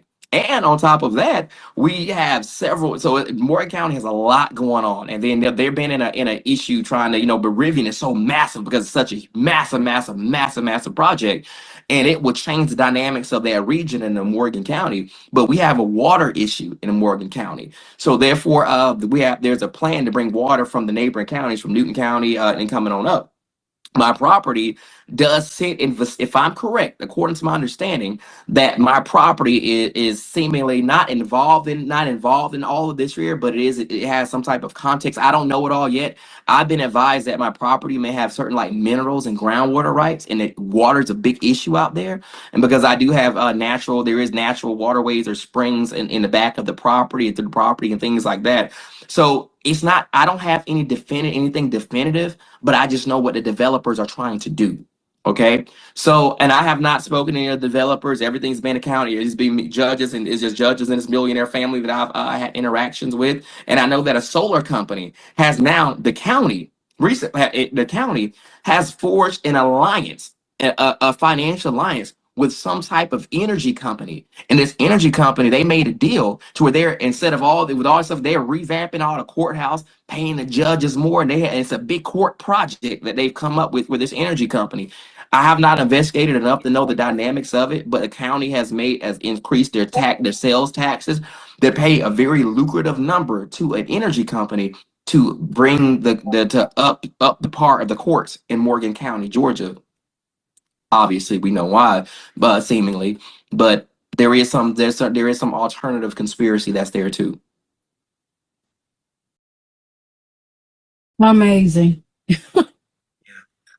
Yeah, so it's a lot, and it's a lot. I mean, it's such a convoluted matter, and they've tried to make it complicated. That's another reason people see the story. They're like, it depends on what part you come in. Some people come in at the plane crash. Some people come in seeing me deal with animals. Some people come in seeing me fighting, getting arguments with law enforcement. Some people come in at the deed fraud videos. So I've learned that it's one of the most dynamic and bizarre rabbit holes that's there. I mean, it's very interesting across the board though to see the journey, but still here. 5 years later, I'm tired. I ran out of resources. That's why I'm back in the media again. So ultimately, I've run out of resources. So I don't have the ability, I don't have the funds to fight anymore. I work 60, 70 plus hours a week while just balancing the court and justice fights and all this stuff like that. And their only way to win, only way, they banked on it, is to wear me out. And unfortunately, it's to the point that I've kept a good fight over these years, despite all the tragedy I've endured, all the health issues I've had to succumb to, everything. I'm still here and I'm fighting. So I need people to tag in. I'm gonna keep sharing my story, and I hope that someone sees it that can help and just building relationships. Cause I'm on side of gas, y'all. I know people say, "Hey, ain't gonna have faith and all that." I've been doing it for 5 years, and I still got the faith. But physically, emotionally, and mentally, they've depleted everything I got now, and that's why I just need people to keep telling the story. I need help. Well, this is why you're with Abundantly Farming Mothers. Because like I told you the other day, it is our job as the matriarchs to cover you, protect you, raise you up, Yes. re-energize you. Yes. Our job as now, we got a young warrior right here that's fighting. So we got to absolutely support. I'm not trying to speak for everybody on the call, but Right. I know time what I you. hear you speak, I'm sorry you pulled the mother out of me. I love it. I love it. You pull it out of me. When I first heard your story, I'm like, what? Now, what I did, I got you confused with possibly another exotic animal sanctuary. I don't know if you remember, probably about 5 or 6 years ago, there was a huge tornado down there in Coweta County and Troup County. Yeah, I've heard about that. Yeah, Noon yeah. and do you remember those tigers that got Yeah. loose? Yeah. down there. See, I thought that was you. No, that's not me. That was not Okay. wasn't me. No. And it's even in them, and even it's funny thing is the Tiger King, even from another note, Tiger King and them, that whole they're a lot. They got too much going on. But when all this mess is going on, the world judged me very harshly, especially the black community judged me. Like for my first couple of years of this was really the things people said to me, I couldn't handle it, man. I had to get off the internet. That's why I have posts for years. But I had to get back telling my story. But Tiger King people, their crew reached out to me. And like Tim Stark, not Joe Exotic, not his crazy self, but like as far as Tim Stark and James Garrison, all that massive that team, they say, hey, listen, we've been in a similar situation. We got framed by Netflix, and they tried to, they were trying to pass that Big Cat Safety Act, and they exploited us. But we know what you're going through, and I've been, they even actually wanted me to be on Tiger King 4. I'm like, yeah, that ain't gonna happen. But I appreciate the support of you guys. I appreciate the support of you guys, and that's pretty amazing though. So speaking to them, the wildlife community has a lot going on. I think I do have heard about that. And there was a guy that committed suicide and he let all his tigers go. And Oh, wow. and most of those animals were euthanized, obviously, because you can't have tigers and lions running around in general public because he killed himself and he released all of those animals as well. So it's a lot. There's been some crazy animal cases that have went out in the last 5 years or so. Wow. It's really bad. So, A lot of people have mental health problems in animal, especially in exotic animal world. And there's a lot of mental health and people are doing some crazy stuff. It's mainly because the USDA discriminating and all that stuff like that too. The USDA is so discriminatory. Man, they can't stand. The USDA came after me so heavy, boy. Woo! They refused to give me my license after. We have salt enclosures. I have hopped and two-toed sloths, and they have to be at almost 88% humidity. I cut the floor. I had to contract. We cut the floor and build a waterfall from one level because I gave them a 3-tier kind of thing, a completely temperature controlled environment, a semi-temperature controlled environment, and then 100% outdoor, whatever the radiant temperature is outdoor. I cut a waterfall through the floor to help humidity on both levels. Really amazing things that we've done that God gave me the ingenuity and the mindset to do. And the USDA came against me, and it was collusion because they sent 2 black inspectors. We don't even USDA ain't even got a lot of black inspectors like that. They imported, for lack of better terms, an inspector out of Alabama, and they found this other black inspector, not even exotic animal handlers, bovine and equine handlers. Like, they're talking about horses and cows. And they brought these inspectors against me to try to destroy me. And they said they had to make sure that I didn't say anything was racial or nothing. They made the white inspector in the region stand down, and they bought 2 against me. It's very strategic what they did to try to disarm me. The USDA is so corrupt, and to those that look like us and work for them, that's how they survive, and that's how they keep their positions a lot of times. But they're pitted to do that. It takes a special kind of person to want to be in that context to oppress and to do those things. But they have their moles too, unfortunately. Wow. Yeah. Your story just get more and more amazing. It's definitely a lot Anybody else have questions? Well, before, let me one last thing to think on, and I would like people in the audience to ask any questions that they have. Please. The thing is this, though, Derek. Going forward, I wish I could share with you a story of my first getting here in Houston. The phenomenal thing, I saw a woman in a house in the middle of 3 to 6 huge skyscrapers. And she was never moved out of that house. They had to pay her rent. I wish I could go into more details. I want you to understand what I'm describing for you, brother. Yeah. Kia, Rivian, and that energy company need to be paying you, whether you sell that land or not. They need to pay you tribute and residuals. You feel what I'm saying? I don't know if you've been thinking about that, brother. But You're right. And if it lines up to if I'm in their vicinity, it's going to affect the county. It's all going to be county affected either way because that project's so large. But best believe I'm trying to look at groundwater rights. I'm not giving up, because you can sell a property, but keep your groundwater and your mineral rights. So you don't have to. You can sell the property, but you still own those mineral and groundwater rights. You don't have to sell. Let me tell you one other thing for you to consider. I wish Eagle Eye was on here, but Chief Taya is, and I hope you'll take this baton, Chief Anatea. Elon Musk is trying to convince the council out in Memphis to reroute the Mississippi River to cool off his AI data farms. that's already killing and polluting them. So if you'd like to take that baton, Chief Ted, to kind of give some insight, so she's now one of your neighbors in Georgia, and I yield. Greetings. Elon Musk has his way in Memphis. Memphis is very crooked and corrupted, and it's old money, old generational money. Memphis is 85% melanated, but there's no melanated power in that town. You know, there's so many sellouts that he's getting his way. He has purchased property in 2 Tennessee locations and right down the street in Mississippi as well. So he's bringing pollutants into the city that has multiplied the cancer effects, COPD, asthma, bronchitis, and so many other elements in the city because that little strip in Memphis is full of all of the nuclear power plants, gas, fuels, all of that stuff in this box town part of Memphis, the oldest part of Memphis that's melanated owned. Just about every aspect of that area is melanated owned or melanated occupied. And I'm talking over 90% melanated owned and occupied. So, and this is the highest ranking area of the cancer zone throughout Memphis. And there are lawsuits and everything pending right now for people to get compensated. Elon Musk is paying these people, giving them parks and different things like that, putting money into the schools and generating different programs. And the city is benefiting because the people that brought him in, approved for him to come in, the Commerce, you know, Department of Commerce, approved for him to come in without getting input from the citizens there. And the representatives of Tennessee, they tried to fight against it, but it had already been done.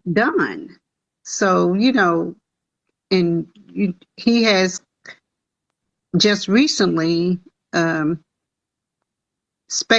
and XAI co-joined, and I think SpaceX owns XAI now. And that's one of the biggest multi-billionaire corporations in the world. So with him having that kind of clout and control in Memphis and Tennessee, you know, and not to only mention that Google has some things going on in Arkansas, right, not too far from where Brother Chief Eagle Eye has his property. So those conglomerates are definitely going to destroy the area as well as the people. And I guarantee you that more than likely he will get his way with the Mississippi River because money talks, you know. And a few years ago when there was a drought, you know, they were experimenting with a lot of explosions all along the Mississippi River, Ohio, Missouri, Illinois, and all the states that run throughout the Mississippi. They were explosion on the river, and the water dropped so low that the barges and none of that could pass through it. They were exploiting what was the remnants of the river. They found so many treasures. People from all over the world was coming to exploit what the Mississippi all had to offer, the artifacts, the history, you know, and wrecked ships and things like that, because they know that this is the ancient territory and they want to take the Mississippi for whatever it's for. And whatever means they can annihilate our people, they're doing it. But we are a resilient people. But no matter how much money you pay us, it's not worth our lives. While you may not eliminate all of us, but you will eliminate quite a few with these compounds and all these different chemicals that's in the air.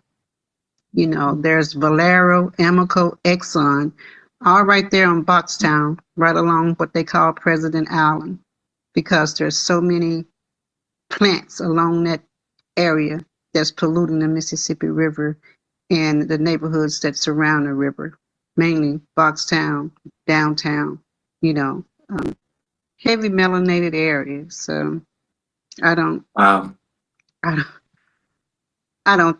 know it's not going to be stopped because money talks and people will sell their souls for a profit. And so, It's unfortunate. That's a lot. Wow. Yeah, I think I've heard absolutely. very slim, I've heard very glimmers. I saw like an article or something on this some time back about what was going on over there, and the cancer rate. What got me was how the cancer rates were so high over there. And then, like you Absolutely. said, I didn't, that percent, I couldn't remember the percent was, but I knew it was a very high percent of that area being all melanated, a melanated area. And that's why, Hmm. because it was the author said, listen, if this was done in a white community, it would have never been allowed to come here. But the Absolutely. fact that he strategically did that because he knew the melanated force out there would not be enough to stop him. Hmm.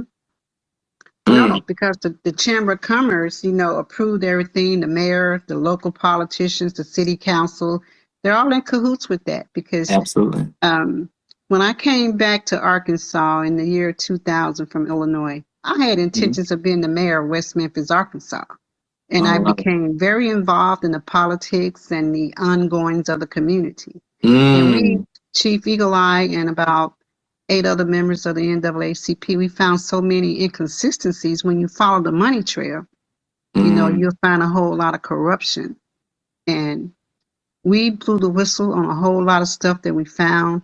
Quite a few politicians ended up going to jail. I'm talking congressmen and your wow. senators and things like that. They went to jail.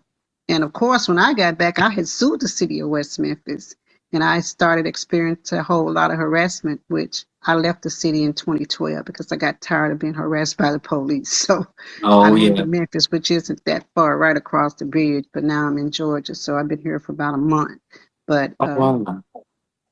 it's just crazy. But I'm no longer fascinated with politics like I once was. But I hear you yeah, on that. I hear you on that yeah, law enforcement aggression and politics. Yeah, Live but on the same sis, page. whether we deal with that or not, that's a given by these foreign invaders. What I'm going to suggest, though, Derek, remember when we last talked or our first Hmm. conversation? I hope you look up the Indian Removal Act and what the Indian killer Andrew Jackson did. Hmm. Ground zero for the crime is the state of Georgia. Cherokee Nation versus Georgia, and you probably heard in the video that I played just before you Yeah. started speaking about Worcester versus Georgia. Yeah. Compile that for your legal team when you get, some more people that be recruited to assist you. And I'm certainly hoping, whether you wanted to go back over some of the things that went down with Rashad Ritchie. Did you? Oh, man. Isn't he now a bar certified attorney? Not So I don't quite. know He's in last. law school. He's in law school. He's So he not. He's hasn't not bar finished. yet. Yeah, he's Okay, not so he finished hasn't yet. finished. That's why. Yeah, that's why he can't help it. He's still in school. I think he's getting Now, close. So we do have a retired USDA person, and I don't know, Sherman, I'm not trying to throw you under the bus. We already talked about this earlier, needing to find and advising you on getting someone with agricultural law expertise. yeah. But the company or the law firms, Wakita, did you go back and review the ones that were participants in Pickford 1 and 2? We're trying to do what we can to assist and support you, Derek, and I'm going to I yield on appreciate that. it. exactly. No, I Yeah. appreciate it. I really do. I know Right. it was Morgan and Morgan was the last law firm that I spoke with. They weren't very helpful. No, they But don't like me. Morgan and Morgan. Yeah, they don't. They don't want nothing to do with me in my case. So no, they don't. Nah, they don't Oh, like me. okay. Plus, But they got a corrupt attorney that works for them too. Big attorney too. Absolutely. There's corruption all across the board. And when I Yeah. filed my lawsuit against West Memphis, Arkansas, the city of West Memphis, Arkansas, Hmm. it took me about almost a year to find an attorney that would take the case because they're all in cahoots together. They are, mhm. They and they marry work into for the judges. intermarry into the families and things like that. Yes, yes, you But know it. You know persistence, it. yeah, Exactly. It's persistence disheartening though. paid off. And I did find a lawyer to take the case, and I did win. So I was happy about that. So just stay focused, stay the course. I But love your have victory you? You stories. said that you have a clear deed Yes, to the property. So yes. make sure you follow up on that deed and make sure that it stays clear. Right. They gave me, the only thing is, so when they committed the deed fraud, it was clear evident. We're in the midst of litigation. You know, I mean, your parties in the litigation. You can't go do that. Like it's Liz Pennis filed, it's UCC liens. They went and did that. So the estate gave me back a deed, but I'm going to challenge that and be like, number one, I never signed a new deed. The deed they gave me, they just, the estate signed it back over to me, but I never put my signature on that deed, number one. And then number two, my deed says love and affection, which would signify the sanctuary atmosphere and tone. And it says I had a right to defend my deed. Now, my deed had very clear language on it. And they sent me, they gave me back. So I'm the sole, the company is sole owner of the farm now, but it's by hands of their deed. And they're so crafty, so manipulative. I don't know if I want to accept. I mean, I'm not legally, it's filed, so it's back to me, but I don't want that deed. I want to go back to my law firm that closed on that deed, one of the most successful real estate lawyers in Georgia. That's a deed that must be upheld. I don't want the deed that they Right. gave back to me Absolutely. because they could have The changed original. language in it. Right. And so, Absolutely. and this is my problem too. You know, this case is, I mean, it's a lot. My cases, I mean, I've spoken to thousands of lawyers, most of the big firms you name it, I've already spoke to them. I've already sent them evidence. And my case is so mega viral. I got over 50 million views across the nation. So, I mean, it's like my Mm-hmm. case is known. It's not like these lawyers are knowing this. They know not to touch it though. Because a lot of them are scared. Exactly. The good They're old boy scared. network. The good old boy It network. is a good old Yes. boy network. Then on top of that, Uh-huh. any lawyer that takes this, you put your life, you put your family in jeopardy because these people are Absolutely. so, because that means that you have to bring criminal charges. You have to show that these people are wrong. You have to publicly exploit them. That means judges could possibly be disbarred. That means millionaires will go to prison. So therefore, they know that if you put yourself in that posture, these millionaires, it's a lot of power here. You're talking about an Okamogi circuit here. Not one judge. You got four judges colluding together. Not one Mm-hmm. police department, but an entire county. Like, and I got the zoning department working against me, the police department working against me, judges breaking a law to work against me, and then millionaire families. Then the millionaires die, and they have millions and tens of millions in insurance policies that just cleared to the children that they can fight me with now. So any attorney that comes in, they know that these people are dirty. They watch the things they do, and they know the county's dirty. In order to protect their well-beings, their retirement things, you don't know what they'll do and how they'll hire. So that's another element in my case. I have to live with that though. And I know that my vehicles have been shot. You've seen videos vandalized, all kind of stuff broken in my home. All this, I've been through so much here.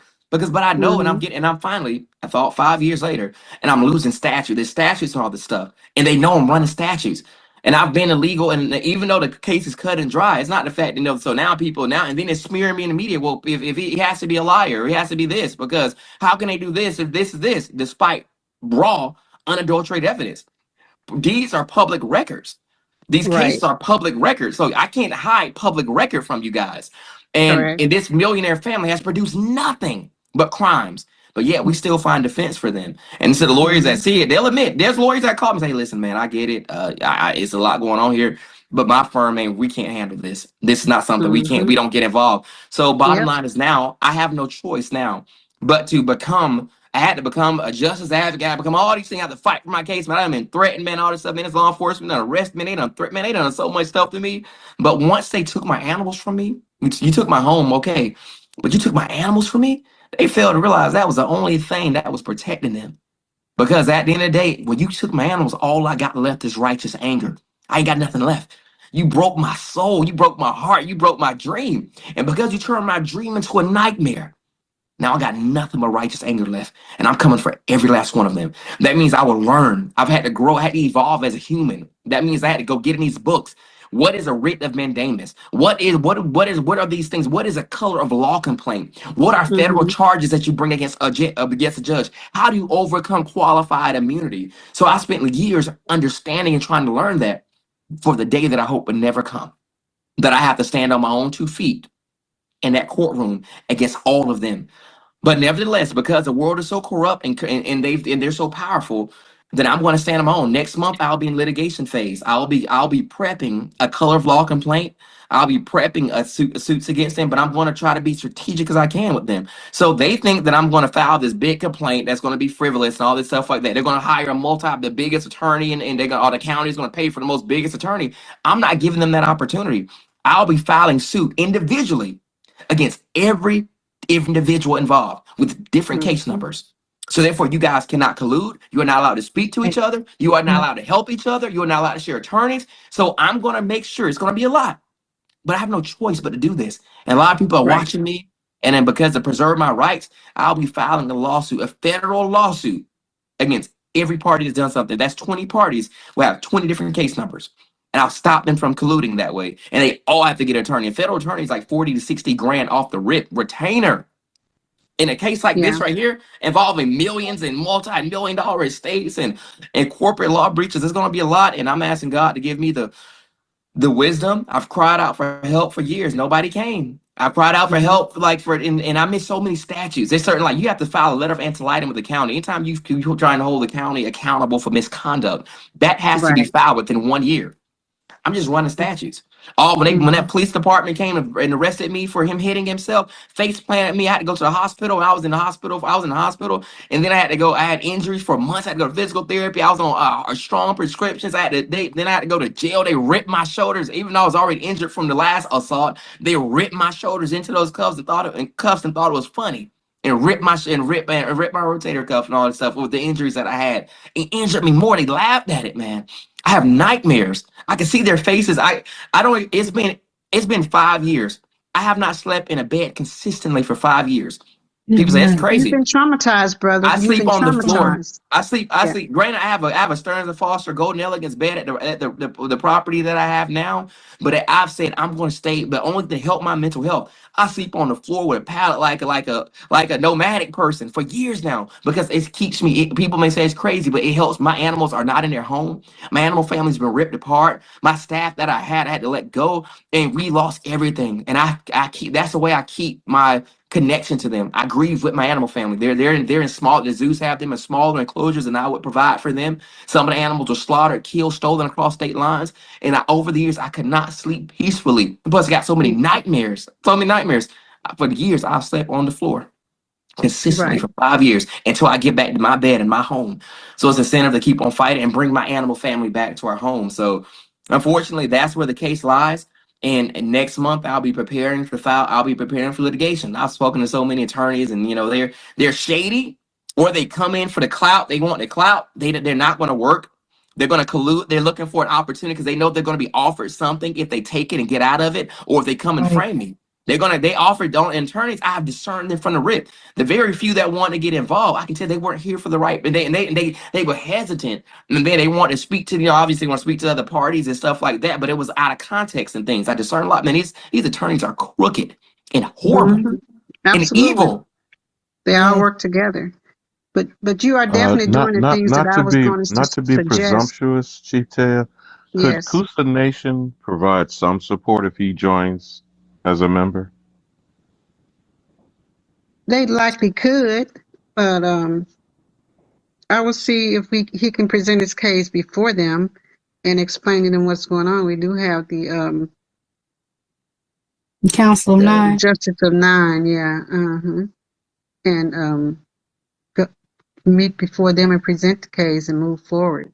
But yeah, that's a possibility. But you're doing the things that I was going to suggest. But the main thing is you bringing the federal charges. You need to be in an Article 3 court, and you're dealing at the Article 1 and Article 2 court, which is your municipal and your county courts and things like that. Right. Because the Article 3 court will provide you the court of equity, and that's definitely what you need. And as it pertains to the misconduct of the judges, you're doing the right thing and filing those things too. But I would advise if you let me haven't done it. ask you a question about that, Chief Ted, because that's where I was going to head with him. Now, you know what I feel about Alien Tort Claims Act and the Judiciary Act of 1789. Can he do this simultaneously, or should he continue what he's doing and wait for building up more offenses? And those are actual individual injuries. You know what a tort is, right, Derek? Yes, absolutely. Of course, yeah. Okay, but elaborate on that, just Chief Ted. This is Chief Anatea Handy, member of the Coosa Nation, Derek. Yeah, I think you filing the torts and things like that, it's a long process, but it would be best instead of, yeah, they are individual claims, but if you could lump them and file them all at the same time, that would build your case against you and keep the litigation going for quite a while. But right, you have no legal help at all.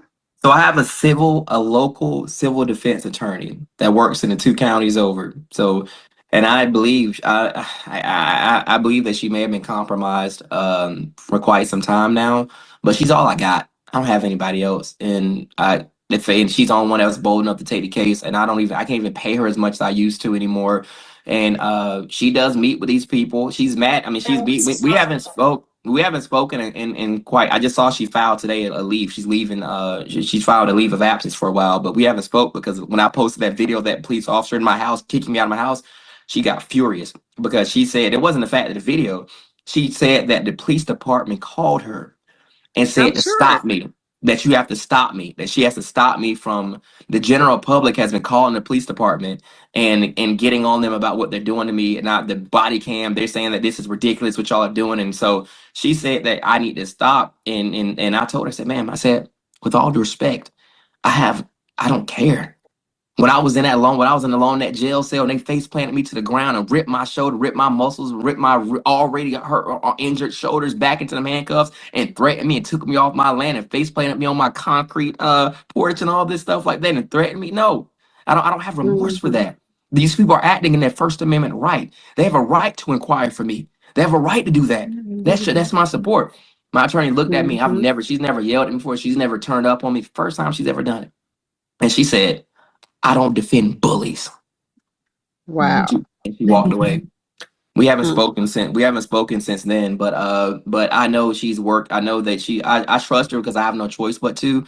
But she doesn't do federal courts and she doesn't know how to sue for damages. Like she doesn't know. She said that she can't sue for money. She doesn't know how to do any of that. So she can't do it. And so Wow. that's why I've been hesitant to go. I've been losing statutes because Mm-hmm. there's very particular statutes and government stuff. And I have not been able to file over years. So I've been trying to hope that I'll get a federal attorney. But going 5 years into the game, I'm at that cup. There's 5 years is one of those standards. There's certain standards that you have to meet and stuff like that. And Mm-hmm. I'm running, and there's squatter laws that could start kicking in and all this stuff very soon. So Right. I don't have a choice but to pivot now. And nobody's wanting to get Exactly. involved. So therefore, I don't know Mm-hmm. the answers to all of that. But I thought about, hey, like my theory has been I keep on building the case. Keep on. Y'all Exactly. keep on being Exactly. stupid. Y'all keep on being Exactly. stupid. And every time Yeah. you make a new offense, it re-emerges the statute. But at the Mm-hmm. same time, though, you got to be careful with that because playing their game is very difficult because there's so much nuances here and there's so much underlying here. And those cases are very, very, very, very complex. That's why federal attorneys don't mess with these kind of cases like that. Civil rights attorneys step in and they're very particular. And we know it's a lot of Yeah. time, it's a lot of money. The federal case is a lot more expensive to litigate as well, too. Mm-hmm. So Yeah. I'm abreast of those things. And like I said, I'm open to whatever that looks like, but I have no choice but to file something. And then my whole thing is I just got to get over the first filing. Because we'll get into that. I just got to get over that frivolous filing. That's the main thing I got to get. That's the main thing I got to get over is that initial filing that they can't pull a summary judgment, and that Mm-hmm. way it stops everything. Of course, judges do have bonds in place, so then filing and I will list their bonds. That's oath. One judge said I got everybody's bonds except one. The big judge in my case, he won't give me his though, but which is for you. I should be able to get it, but. Exactly. I'll get his. I'll force his on camera. If he won't give it to me, I'll go up there and I'll put him on camera and force him to give it to me. I'll force his office to give it to me on camera before the general public. So I'll get it. They won't release Right. me body cam footage. They arrested me, face planted me to my face, horrible takedown, injured bad from that takedown. The county has protected that visual and that audio for years. They won't Of give it to me. course. And they're saying that the cameras have now reset after 3 years. Hasn't been 3 years yet. It's not 3 years until August. I mean, it's October. So you're lying. So I'm going to put that on camera and try to get them. They've investigated no crimes. They're just destroying evidence. And looks like help may not be coming in the context that I thought. But I got to protect my animal family. And I got to use a little intellect, the little whatever I got clicking up here. I'm going to try to put some documents together. I'm going to meet standard as best I can. And when I get my day before the judge, I'll articulate properly before the court Mm-hmm. only the facts. So we'll see. Right, exactly. So you've got quite a few things to file. You got your assault and battery, your intentional infliction of emotional distress, Yep. defamation, Yep. slander, libel, Yep. so Right to malicious property, right to intent, fair yeah, trial, due process. and It's a lot of fraud. constitutional laws. There's no time limit on fraud. So, there may be other statutory limits that you may need to be looking at, but there is no time limit on fraud. And so there's a lot of that surrounded by that. But the extent of your harm, you stated 5 years and you're still traumatized and you'll probably be traumatized for life. These are things that our ancestors endured. These are things that a lot of our family members have endured. And these are things that we will continue to endure until we stop it. And doing the torts and things like that is the way to get it done. So you're doing the right things. You got the bond number and you initiate, your claims against the bond, and that's where it starts. But most definitely, you need to get into that Article 3 court, the federal court, and get these things dealt Well, I with know you're quickly. probably not going to advertise it, Chief Ted. 2 weeks from today, she will be doing a webinar about issues of this nature, Derek. So if you can bookmark your calendar, maybe you want to share with them what you're going to discuss, Chief Ted? Oh, absolutely. The entire process on bringing about a tort claim, how to go after the bonds, how to obtain the bonds of the civil servants, the police officer, the judges, and anyone working within the court system, and how to file a claim on those bonds. I definitely need to be on there. Is there a way I can in what I need to I'll This give the them link it'll be on. The link we're on tonight. Yes. It will be the link that we'll be presenting that webinar on. and And the that's going to be next advertisement is month. actually going up tomorrow, but the same. Can you please send that to me, please? Are you able to? I know you. Absolutely. I've been in contact with you for you forwarding me stuff. Can you please just forward that information to me, please? Yes, I will. Absolutely. Thank you, ma'am. Mm-hmm. That's good. That's good stuff. Mhm. That's good stuff. And I appreciate everybody. And I really appreciate all this. Lord knows I dress like a gladiator because the one thing about it is like, you feel like when you're in cases like this and help doesn't come, then you're in the Coliseum and you got to keep on winning battles against corruption. And when them giants come out them doors, you got to fight by yourself a lot of times, but you got to defeat these giants. And every that giant you defeat, you begin to win the Coliseum, right? When that's how that's how I look at myself today. I fight this battle in front of a lot of people. Every time I win, I gain more support and gain more support to where these kings that think they're kings, when they try to put the thumb down, they can't do it because the people have said no. And I'm thankful because that has preserved my life. These people would have killed me by now if it wasn't for the publicity, hands down, no doubt. Absolutely. I would be gone. Absolutely. And they still reckless. And they still may feel froggy, but they think twice about it now because of this publicity that's behind me. But I'm thankful. This is very, very informative, and want to stay in contact with everyone. If anyone thinks of anything, I'm willing to make sure, feel free to pass my contact information along, and I'm just thankful. And I don't know how this all going to end. I'm just hoping that my victory comes for my mental health before I have a collapse. I've already had a couple not so good. No, I've had some couple really bad mental breakdowns, but thankfully to God that I've been able to recalibrate, refocus, and come back stronger each time. But I can sense now is that it's time. I'm calling this next month. I'm putting out Endgame. Endgame is when I put all the collaboration, everything I've done, all this stuff together about this fight. And then I file charges and I file everything that needs to be filed. And I'm writing putting flyers together, virtual flyers, and I'm going to be submitting this around. I'm going to Washington, D.C. I'm trying to go out there. I'm going to submit flyers all around Atlanta with a QR code to my story. And it's called Endgame. And I have to bring this home now. I don't have the energy, resources. I need to try to raise some funds. I need to take time off work, but because I'm driving myself into the ground too. And I gotta pivot. So it's called, I have, I have a couple Right. questions for you, if that's Before okay. you, let me say this and get out the way, please. You was talking about all of the different charges you have to pay to file the different forms. Are you familiar with the application for informed papyrus, IFP? Yes, ma'am. Okay. I'm going to actually be trying to All right. use that form. Yes, ma'am. I'm Okay. aware. All right. I yield. Thank you. Go ahead, Thank you. Quinn. Thank you. I just have a couple questions. First of all, there's a recent case where a gentleman went to law school because he wanted to fight the Muskogee Nation, and on behalf of his grandmother. And so he went to law school to rightly give her indigenous rights back. Have you thought of going to law school to help fight your case? I'll be honest with you because I get that question a lot, a lot, a lot. No, it's not in my context. I used to want to be an attorney when I was younger, but not anymore. That's not my context anymore. I'm on the advocacy side of things though, and I hate the judicial system. And granted, I can probably get in there and do some damage, but that's not my context. I'm more so stuck on the animal therapy and the animals and wildlife initiative. Now, justice fighting. I'm opposed to the system, and I rather advocate against a corrupt system versus join that system and go and play by their rules essentially. So right now in this context of life, I get that question a lot. I don't have any desire to go to law school and invest in law school. But my company, on the other hand, once we're up and going and we settle things out, I'll be sending 2 people to law school that will specialize in both land theft, one, and the other person will specialize in animal laws applicable to farm and animal laws. So I will be sending 2 people to school through our corporation, and they'll be contracted through us for at least they both will be on 15-year retainers. Okay, I Awesome. have another question. Yes, ma'am. There's a prominent farmer, I think his name is John Boyd. And Have you been in touch with him, and has he been any assistance to you? yeah, Boyd. Yeah, I know Boyd. Boyd had a big case that was going on. I think he does a lot of work, but Boyd has every time. A lot of people have reached out to Boyd, and we've seemingly, we may have communicated just some years back. But Boyd's like, listen, I got a lot going on, and it's a lot going on my end.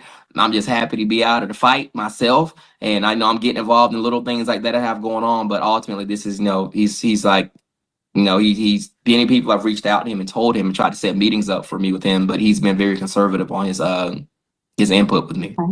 Okay, Mhm. and another thing is I really appreciate you sharing your story with all of us, the general public. And I understand that you went through a lot of trauma, and to share that trauma with us, I thank you for that, because a lot of us live in rural communities and we go through similar situations. Yours is very extreme, but a lot of us younger people live in rural areas and we're going through this. And so your story is very important, but that's my take on it. Why do you feel like sharing your story was important? Because I get a lot of messages from people that don't feel that they can fight. When they see my story, they see a young man fighting against such massive giants across the board. I think it gives them hope. I was always in a position of that person. I didn't have the resources, the knowledge, the energy, the capacity, the mental health. I didn't have none of that to fight initially.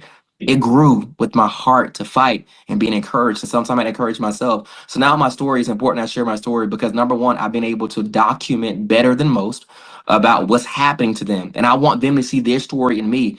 You're that one going up against the giants, right? Learn from me. Learn what I did. Learn how to be strong. Learn how to document what was needed. What were you looking for? How did you approach the county? What happened? Did you have your camera ready? So I'm hoping that people can see me. Anybody's fighting for anything against, if you're going up an uphill battle, and reminding them there's certain of us that are in case like David and Goliath. We hear that story all the time. But I've been challenging to people to look deeper into that story. David, right, took down Goliath. It was massive. It was a miracle. But one thing we don't talk about, David had 5 rocks that day. He only used one, but to some of us, we got to use all 5 of them. And I'm prepared to start using the second one, and a third one, and a fourth one, and a fifth one to every giant that rears his head up. And I hope that people take that energy. I hope that they're inspired and encouraged by me and this story, because I think all of us have a place here. And even if you don't understand the trauma of my story, you can identify with wanting to own land one day, wanting to be a farmer, wanting to have your own space or your own atmosphere, your own corporation. There's elements to my story here. Maybe you had loved ones that you lost. Maybe you had to bury a loved one in the midst of a challenging part of your life. Maybe you've had to keep your mental health and go to work when you didn't know how you were. So my story has so many diversified elements. That's why I believe it's on the national stage now. And I just want people to figure out where they fit in the story and connect and encourage them to some way. Absolutely. Yeah. Thank you. That answers your question. Derek, the reason why I was suggesting you at least pull up those cases, because they identified ground zero is the state of Georgia. Right. The Indian Removal Act is the beginning and the end of everything that's happening to us. Have you heard of the Bruce Beach Manhattan Beach story. Oh yeah, that's Kavon Ward. Yeah. Did you pull them up and compile them in your? I'm I just have saying for not. legal arguments for you. That's all. Just Right, right. Yeah, you for can legal. pick Yeah, and because take out of that. Yeah. Me and Kavon Award, Kavon Award was the one that championed a cause out of California. So she used to be on my leadership team, my Justice Fight team. We are no longer affiliated. Me and Kavon Award had a pretty nasty falling out over things, and I'm not going to get too deep into that on here. But Kavon Award, we no longer work together. I did sign a contract with Where's My Land, and Kavon Award terminated me from that contract because she said that I'm not allowed to be friends with the Black Panthers. And these people came here to defend my life. These people, I received death threats, and you think I'm about to go out into the city and march horses and guns on march horses on the city without having a security team? That I can't afford security. And I explained that to her, and I said the generals have come out, that they donated their time and effort. And she said after that, after the march and everything, she told me that you're not allowed to, you're not allowed to associate with them anymore. You're not allowed to have any contact with them or affiliation to them. I said, man, listen, these folks came out to defend my life. I could have died that day. And I can't take that for granted. They sacrificed they sacrificed their life for me. And she did not understand that, and she dealt harshly. And then she gave me she told me to deliberate immediately on what I was going to do. And I told her, give me 24 hours to deliberate on what I was going to do after speaking to the guys. I really needed her help. She won Bruce's Beach, and I made a decision that, and I was going to make, and I was already telling the guys that, listen, I can't, y'all came out here to defend me. I told the generals, y'all came out here to defend my life. I can't I get it, man. She's offering me a lot. She offered me a position, working remotely, all this stuff like that. But my integrity, my Lord, y'all guys defending my life. And I don't think it's fair for somebody to say who I can't be in contact with. Before I even got a chance to deliberate with Kavon Ward, she sent back to me a message terminating me, saying that she would no longer be working with me or helping me or advocating for me. And I was appalled and shocked. I sent her back a response saying, okay, copy that, send me the contract termination. And because you have to pay her 10% of whatever you get. And I told her to send me the contract termination then. It was her volition. She the one that made that call. And she said no. She said, and I said, how could you terminate helping me and not but still want 10% of whatever I get? Like that don't make sense. So I'm missing something. And so me and Kavon got into it, and where basically what Kavon, her last thing to me was, listen, the contract in the matter will be enforced, and that is the fact of the matter. And she blocked me. I've never spoken to Kavon Ward again. And Bruce's Beach fell out with Kavon Ward too. They're no longer affiliated to Kavon Ward. They had it's not in the public's eye. This is the first time I'm saying this because this is not a public. I'm saying this to you guys because I know we're not airing live and we're not in the general public right now. So, but I am familiar with Bruce's Beach. If I ever get an opportunity to connect with them, and I'm pretty sure that I probably will, I would like to, collaborate with them too. But Kavon Ward with me were knee deep. You see Kavon Ward on my page though, but I never talk about her. And she's now dissipated. She's now what do you call it? When you that's another word, collapse. It's the legal word for dissolution, whatever you call it, when you shut down your organization. They are now shut down. They are no longer practicing. Yeah. But now, what organization? Now, is she an advocacy, a law firm, or Yeah, what she's the one that organization? worked with Gavin. She's so Kavon Ward is the CEO of Where's My Land. She's the one that got Bruce. She won Bruce's Beach. So Bruce's Beach she took So on the she case. helped them be sold out for $20 million, is what I'm hearing you say. So she's the one that she got the laws and all. She's the one that worked with Gavin Newsom to get Bruce's. She's the one that did all that reverse. They did the paperwork. She worked with the attorney to do that. So she was the figurehead for all of that, the spearhead, figurehead, and all of that stuff. So all negotiations, everything that came from Where's My Land through Kavon Ward. That's how she got her name so big. It's kind of like BLM, but I don't go down a rabbit hole with that kind of nonsense. Hey, listen, I don't mess with BLM. Is a whole nother rabbit hole. I don't have nothing to do with BLM. No, I'm either. not. God, forgive please. Me for even mentioning it, my good young brother. But No the point I'm making no is, BLM. Okay. when she got that family sold out from billions of dollars of investment over a century, how much money you think that beachfront property has raised? And you're gonna talk about 20 million? That's an insult. What? That's what I'm saying. Listen, that's crazy work. I've done that. I'm very familiar with Bruce's Beach because when I initially met Kavon Ward, that was her selling point to me is because I don't sign contracts. I don't do that. Especially over the animal assets and stuff like that. I don't do that. But she won me with Bruce's Beach, and her and Gavin do some work on that, and she told me she was competent, prepared, and I found out that so in this movement, and then that's another whole thing. You can get people that want to help you, but you never know their motives, their intentions, and how they're turned. And that's a whole other tragedy that we never talk about when you're a victim going through tough cases like this. I don't like to say the word victim, but when you're in tough cases like this and you need help, the people that come for the wrong reasons at the right time. Well, we see the Absolutely. selling out. We see the evidence of Exploring, selling yeah. out.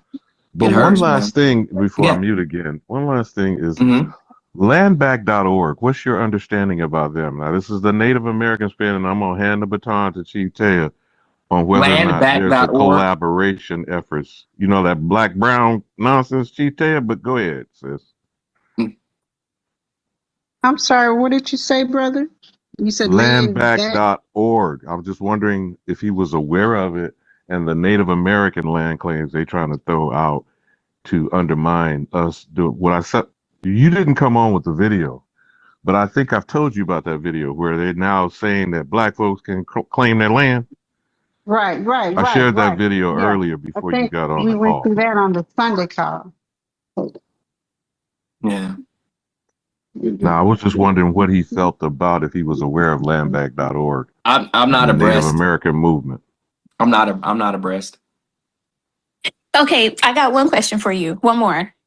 Go ahead, fire Okay. away. All right. So you still own the land. You said you still No, have the deed. no, But no. no. Okay. Haven't been on the land. I've been barred off the land for years now. I own it. I've been a sole owner for years. Okay. But Okay. So you're the owner, yeah. right?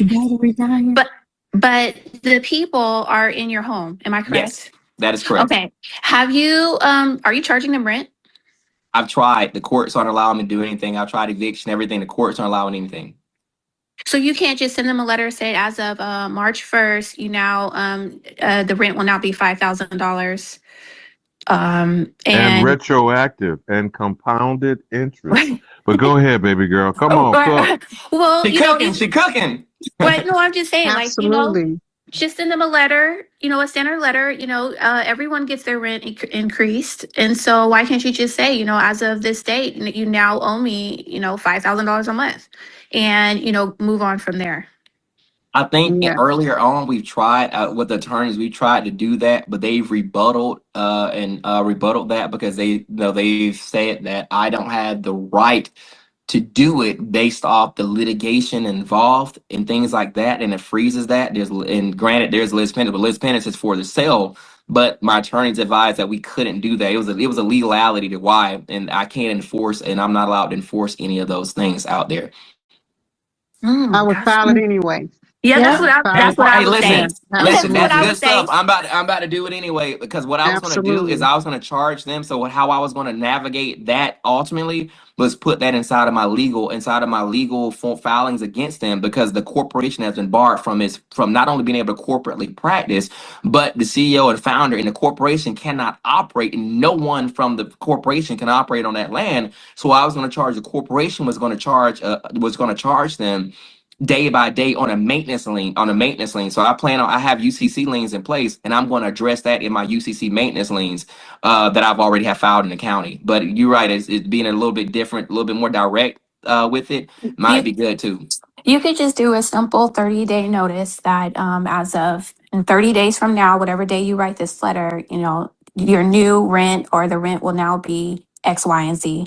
And just send. And put on top of that, that is the eviction process for the county and the state of Georgia. Yes, In because then addition, once they every don't pay human you, being right. can't be living somewhere without tenant rights, which means Exactly. you have to be a tenant by definition, right? I mean, so Yep. I'm sorry for stepping on your wisdom. Go ahead. Well, no, but that would put them as your tenant, and then you can start the process of eviction.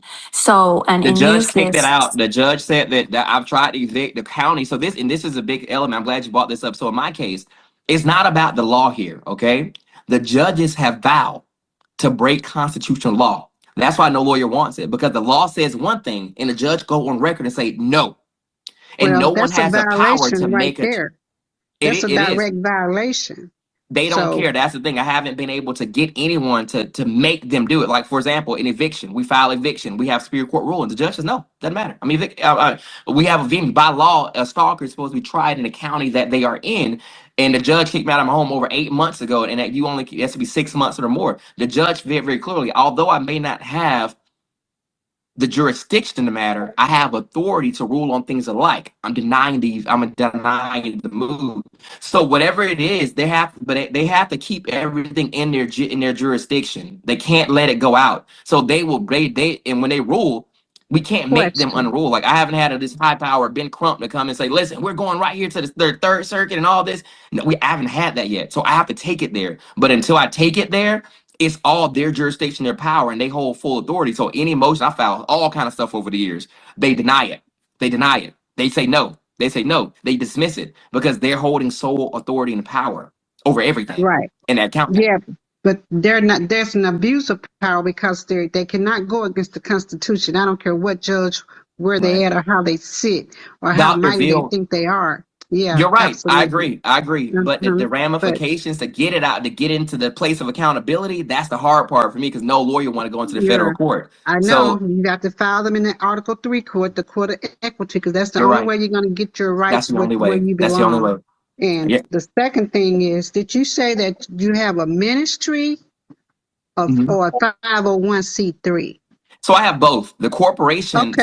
so I have both. The deed is in the corporation's name though, and it is an S corp. It's S corporate deed. But the nonprofit, I kind of look at the S corp is the dad of everything, and then we have the nonprofit that's like the sibling, that's like the child that that's developed this that the business supports. The business looks out and makes sure the nonprofit has a place to stay, has a place to operate on. It supports it with finances, to support support the animals and stuff. Because the state of Georgia will not let me operate because my concepts are different. You can't take an animal that's rehabilitating and interacting with people. It's against the law because that baby deer got to go back into the wild. He don't need to be going to the park licking children. You can't have that. Right. It's law. So Okay. therefore, the state of Georgia is very clear on keeping them separate. So I got one on the nonprofit side and one on the S corp side to keep that legality very clear, very separate, and the mission statements are different on that. So yeah, I have an S That's corp though. fine.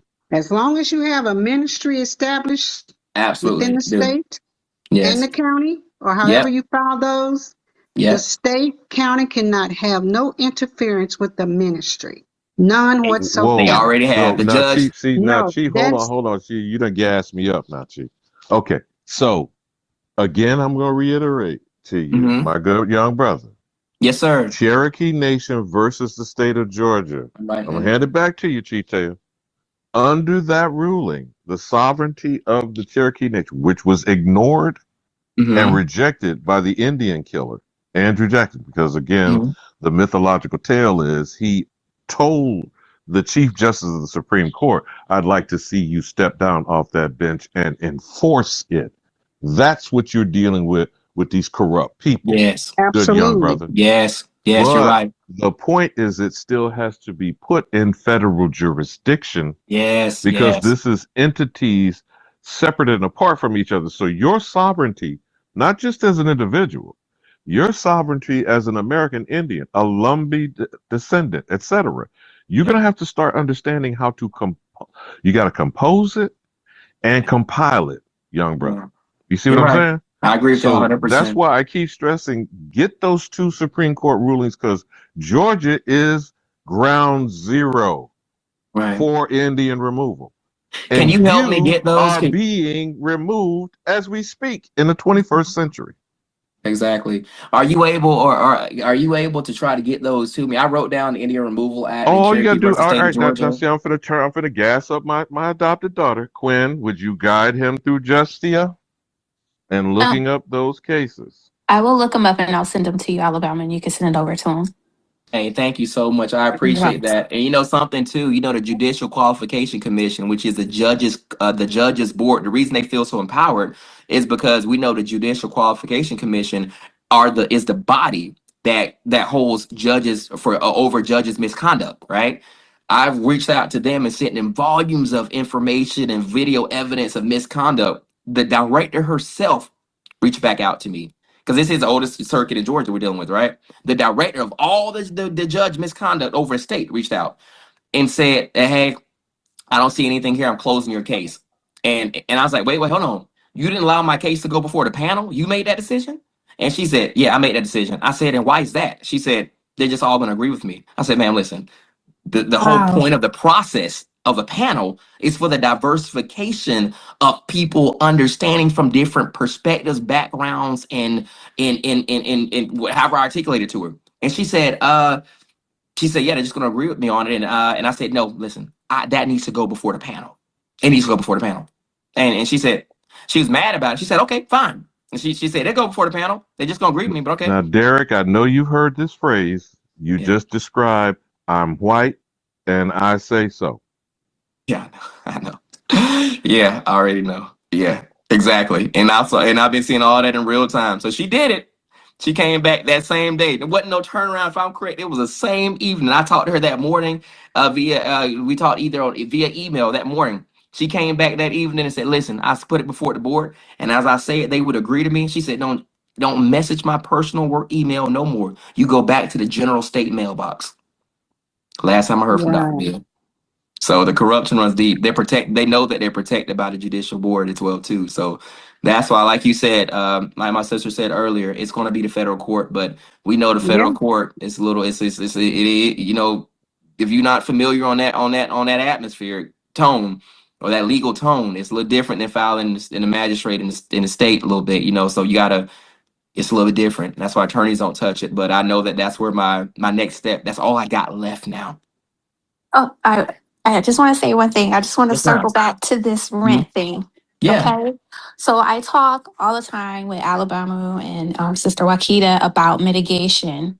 Yeah. And so sometimes you just need to have the document. So even though you know that they're not going to pay you, the judges right now are not going to be on your side. You need Yeah. to at least submit this document saying, because somebody eventually is going to give you your award, right? Yeah. You're going to win this case. It Right. might not be today, it might not be tomorrow, but at some particular point. So if you already have it that now you owe me $5,000 a month, because on March, I told you on March you owe me $5,000 a month. Now it's 3 years of no rent that you've paid me, then that money is now owed to me. So now what I'm saying is you're losing out on a little extra Right. of an award that, I mean, think about it, of course you have an attorney, but I would think about at least trying to So attach rent to you're your right. My case. question, so you're right. And my question will be this. I'm litigating the fact that you guys are not my renters. You're not my tenants. I do no business with you. If I Okay. begin to implement that in business with them, that will introduce us into a landlord-tenant relationship. Yep, that's a So, contract. Well, and I cannot do that. I cannot go into a landlord-tenant relationship with squatters because that would not only give them legal right at that point, that will also give them precedence in court. So I understand what you're saying, but that's a possibility that I can introduce into that land. My corporation would now enter into legal business with unwanted guests. So therefore, I think that you're right, and I think we're tracking the right way. But I think we have to do it from a more corporate perspective of like a lien, like a maintenance lien or something like that, versus entering into that type of landlord-tenant relationship because we have very strong landlord-tenant laws in the state of Georgia, if that makes sense. I wonder about that. I agree with you, but I believe if I come at it that way, I don't want to establish that type of business relationship, and that may put me in that may harm me ultimately than help me with the posture of my case. Now, Derek, let's say I agree with you 100% strategically with the statements that you just made. Yeah. So the issue is the land itself, and they are confiscating the building structure on it. right. Okay. Well, everything, So, the yeah, farm, Which the is pastures, your they got animals. ministry. The ministry, they got the barns, they got the movie theaters, they got the Absolutely. pools, they got the everything. 40 acres, and I got all kinds of stuff, y'all. When you look it up, I mean, the property has saltwater, infinity fall, pools, movie theaters, gaming arcade areas, has like You're, now all the these. that's investment back. interfering That's what I with was your saying. ability Well, to do good for the hold on, community. sis, hold on, Yes. because that's where I was headed with pointing out to him because he shared this with me in our initial conversation. What do you estimate the investment that you've put in, like 3 million or something like that? You have So this, I'm sure, documented. So that's what I'm so in the month of March, I have everything pretty much together, but it was $1 million automatically down. It's right 1.2 million initially investment, and then we have all the animal, and so that includes animals and fencing. They stole over 100K worth of the zoological panels when the pandemic hit. I got those right before the pandemic hit. It's pretty good. So that was the last shipment from China for those, like those zoo grade panels are so expensive. Welded wire, oh my God, they stole them all. So they took all the assets, all the cages and all the stuff off the facility, so that even when I get it back, it'll be gutted. I won't be able to rebuild because I lost the money. The company ain't been able to make no money in years. We don't have no business credit. We can't operate animals at other zoos.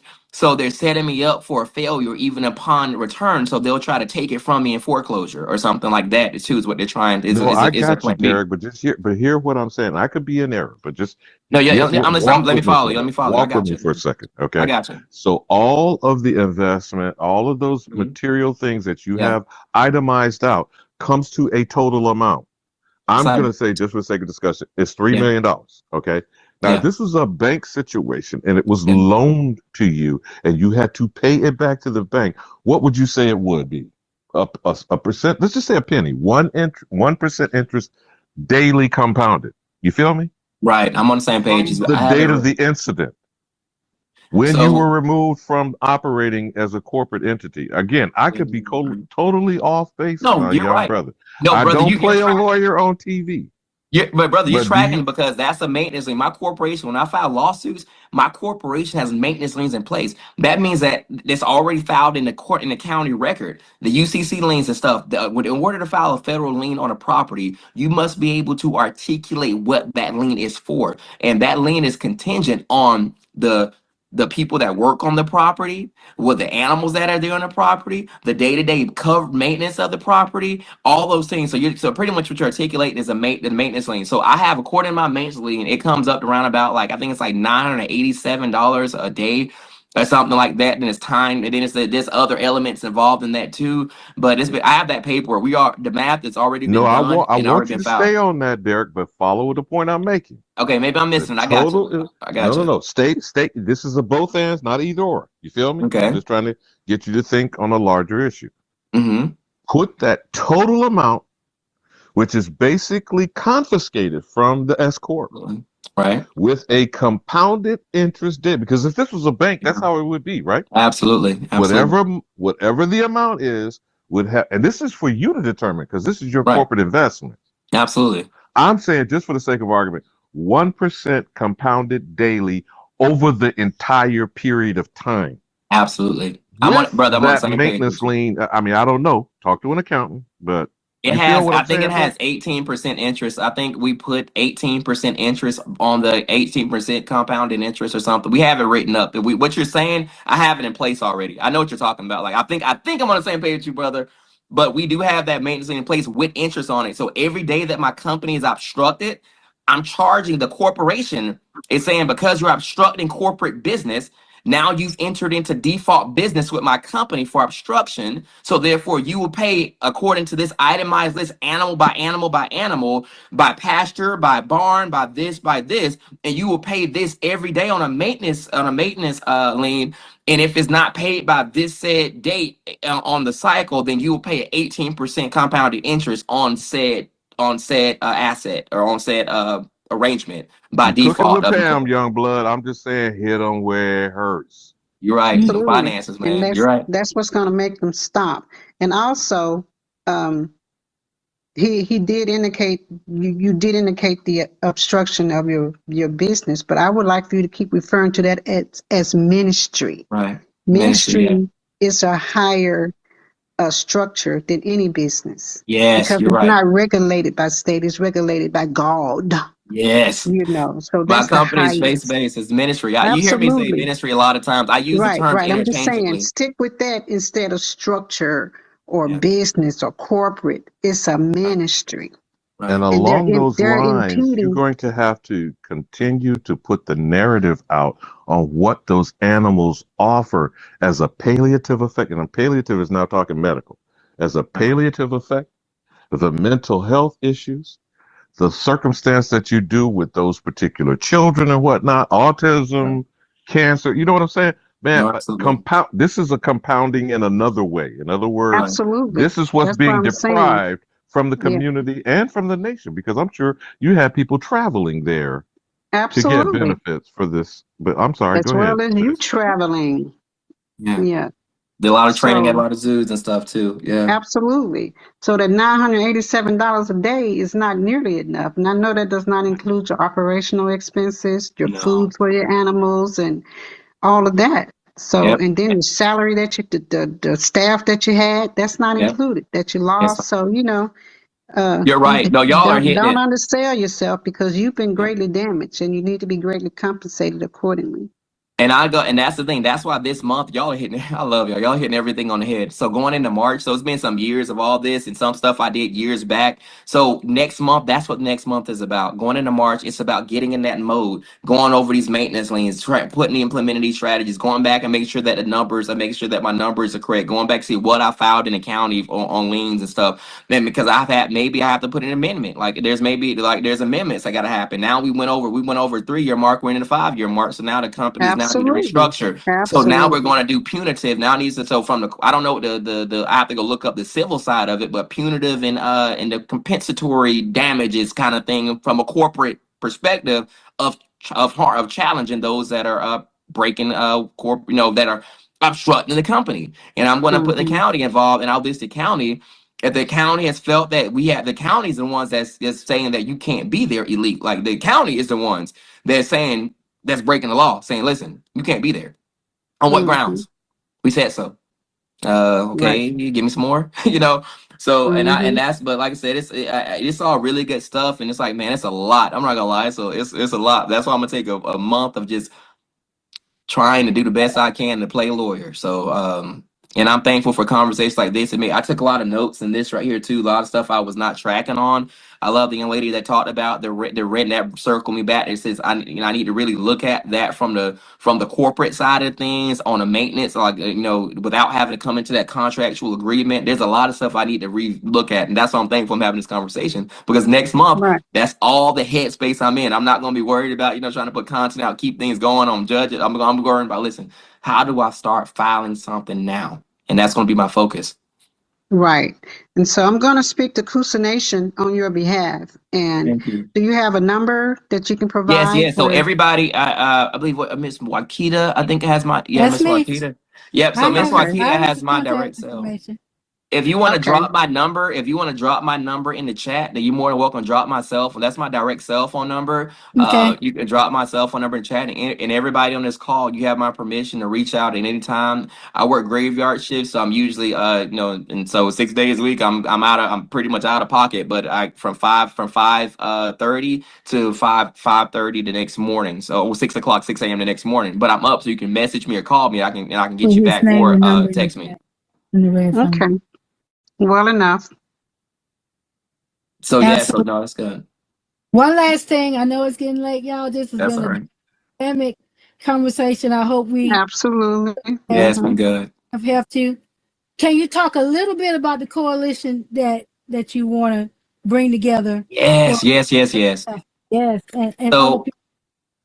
great. That's good. I'm glad you brought that up. So when I was on Dr. Shard Ritchie, a lot of the cases has been getting so much publicity, like recently, and many people are reaching out to me from every state, New York, Florida, North Carolina, just across the nation, and they're looking to me because obviously I have the most publicity when it comes to land theft out there right now on this topic. So I was like, you know what? It's time. I feel like God has positioned me now with a platform, with a voice and an understanding, and I need to start bringing all these land theft national cases together under one umbrella and under a coalition. So I will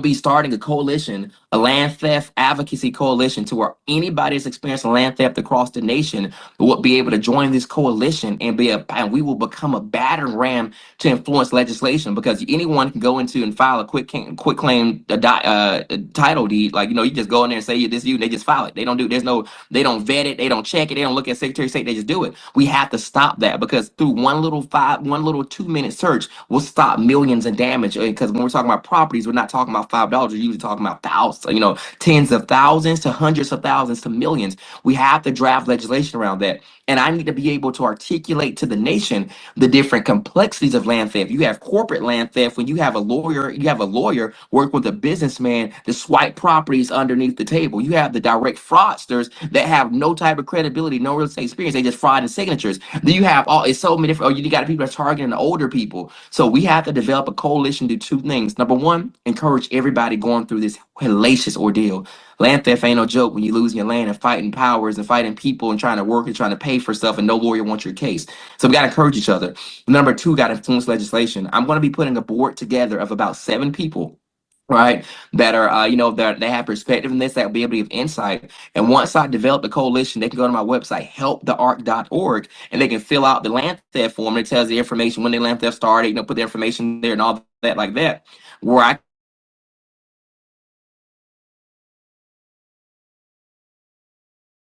can go out and my team will be able to get all that, and the 7 of us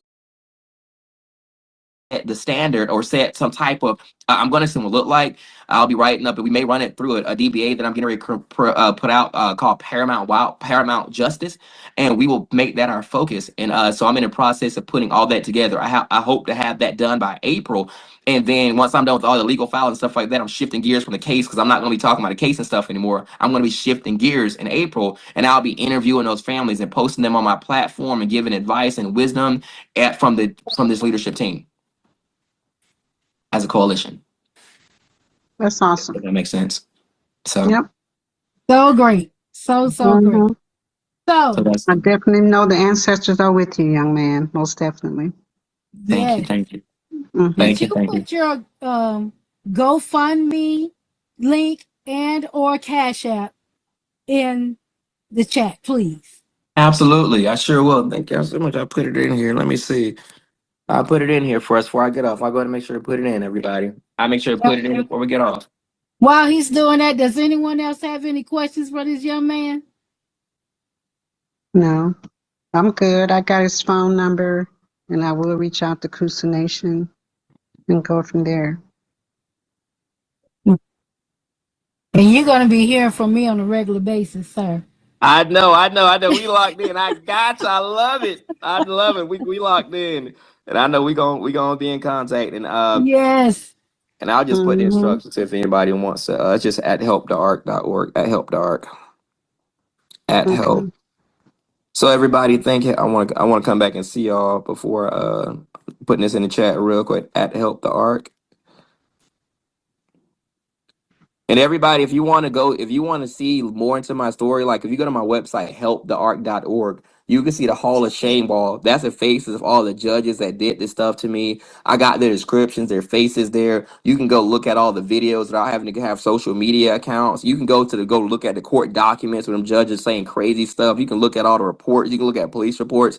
So all that's on Help. I'm gonna put that in chat real quick. A link for y'all. Go back and Help the Ark. And then if you want to, and then also on the ways to help tab, it has all my information there where you can give and help. Or I just ask share story. If anybody's not familiar with me on social media, please connect with me on social media. Okay. Absolutely. So yeah, so thank y'all so that way y'all can have the website. And everybody can have the website too. So we're good. I'm posting this in now for everybody. Bingo. I'm coming back to the camera.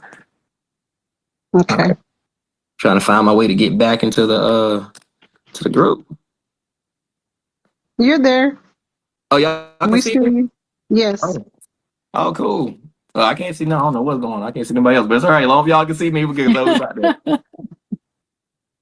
Yeah. Okay. Okay. Well, thank you very much for your detailed explanation and your time. Very much appreciative. Oh, thank y'all so much. I appreciate it. Yeah, you're welcome back anytime for any updates, any other communications that you want with us, and if we have any any connections that can definitely help you, we'll be also bringing you back for updates with that as well. That is awesome. That is awesome. Hopefully, as I get ready to go into, y'all just be mindful of me as I go into April. Going into March and trying to get this order. Y'all have a wealth of wisdom and insight there. please feel free. Anybody just text me. If you have an article that I need to look at, just message it to me though. Cause I'm gonna build, I have a folder that I'm trying to put together with all my like the rights. If anybody has like already that's been in this process, if you already have the list of deprivation of rights list and all that stuff already, like, talk, the malicious persecution, if you already have the list of all that stuff, of those charges, please send that over to me as I get ready to get in that posture. So thank y'all Okay. so much, everybody. Sure Sure thing. will. All right. All right. All right, y'all Well, have a thank you, wonderful night, Sister everybody. Wakita. You as You're well, brother. welcome. Thank you. All right. It's been my plum pleasing pleasure. All right. Good night, everybody. Good All right. night. Good night. And if no one else have any questions, comments, or concerns, we're going to adjourn this meeting for this evening. Thank y'all so much for coming, supporting this Yeah. brother. And we Before we will. dismissed, I think Alabama, you put Sherman on the spot when you mentioned he was part of USDA and he left the group. Oh, he But left. anyway, yeah. But anyway, it's all Oh, good. You all okay. have a great night. Very good meeting. Yes, it Much, was. much peace and love. We'll talk to you soon. Okay. And Peace and I'll be looking for everybody on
There you go. There we go. Okay, let me drop the ballistics then.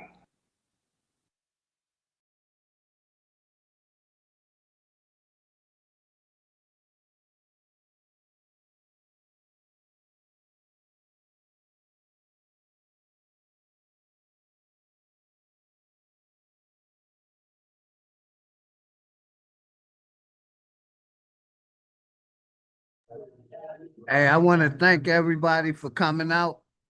Much love and respect. Flat motherfucking power. Shout out to my wild aboriginal. I will be back. Peace.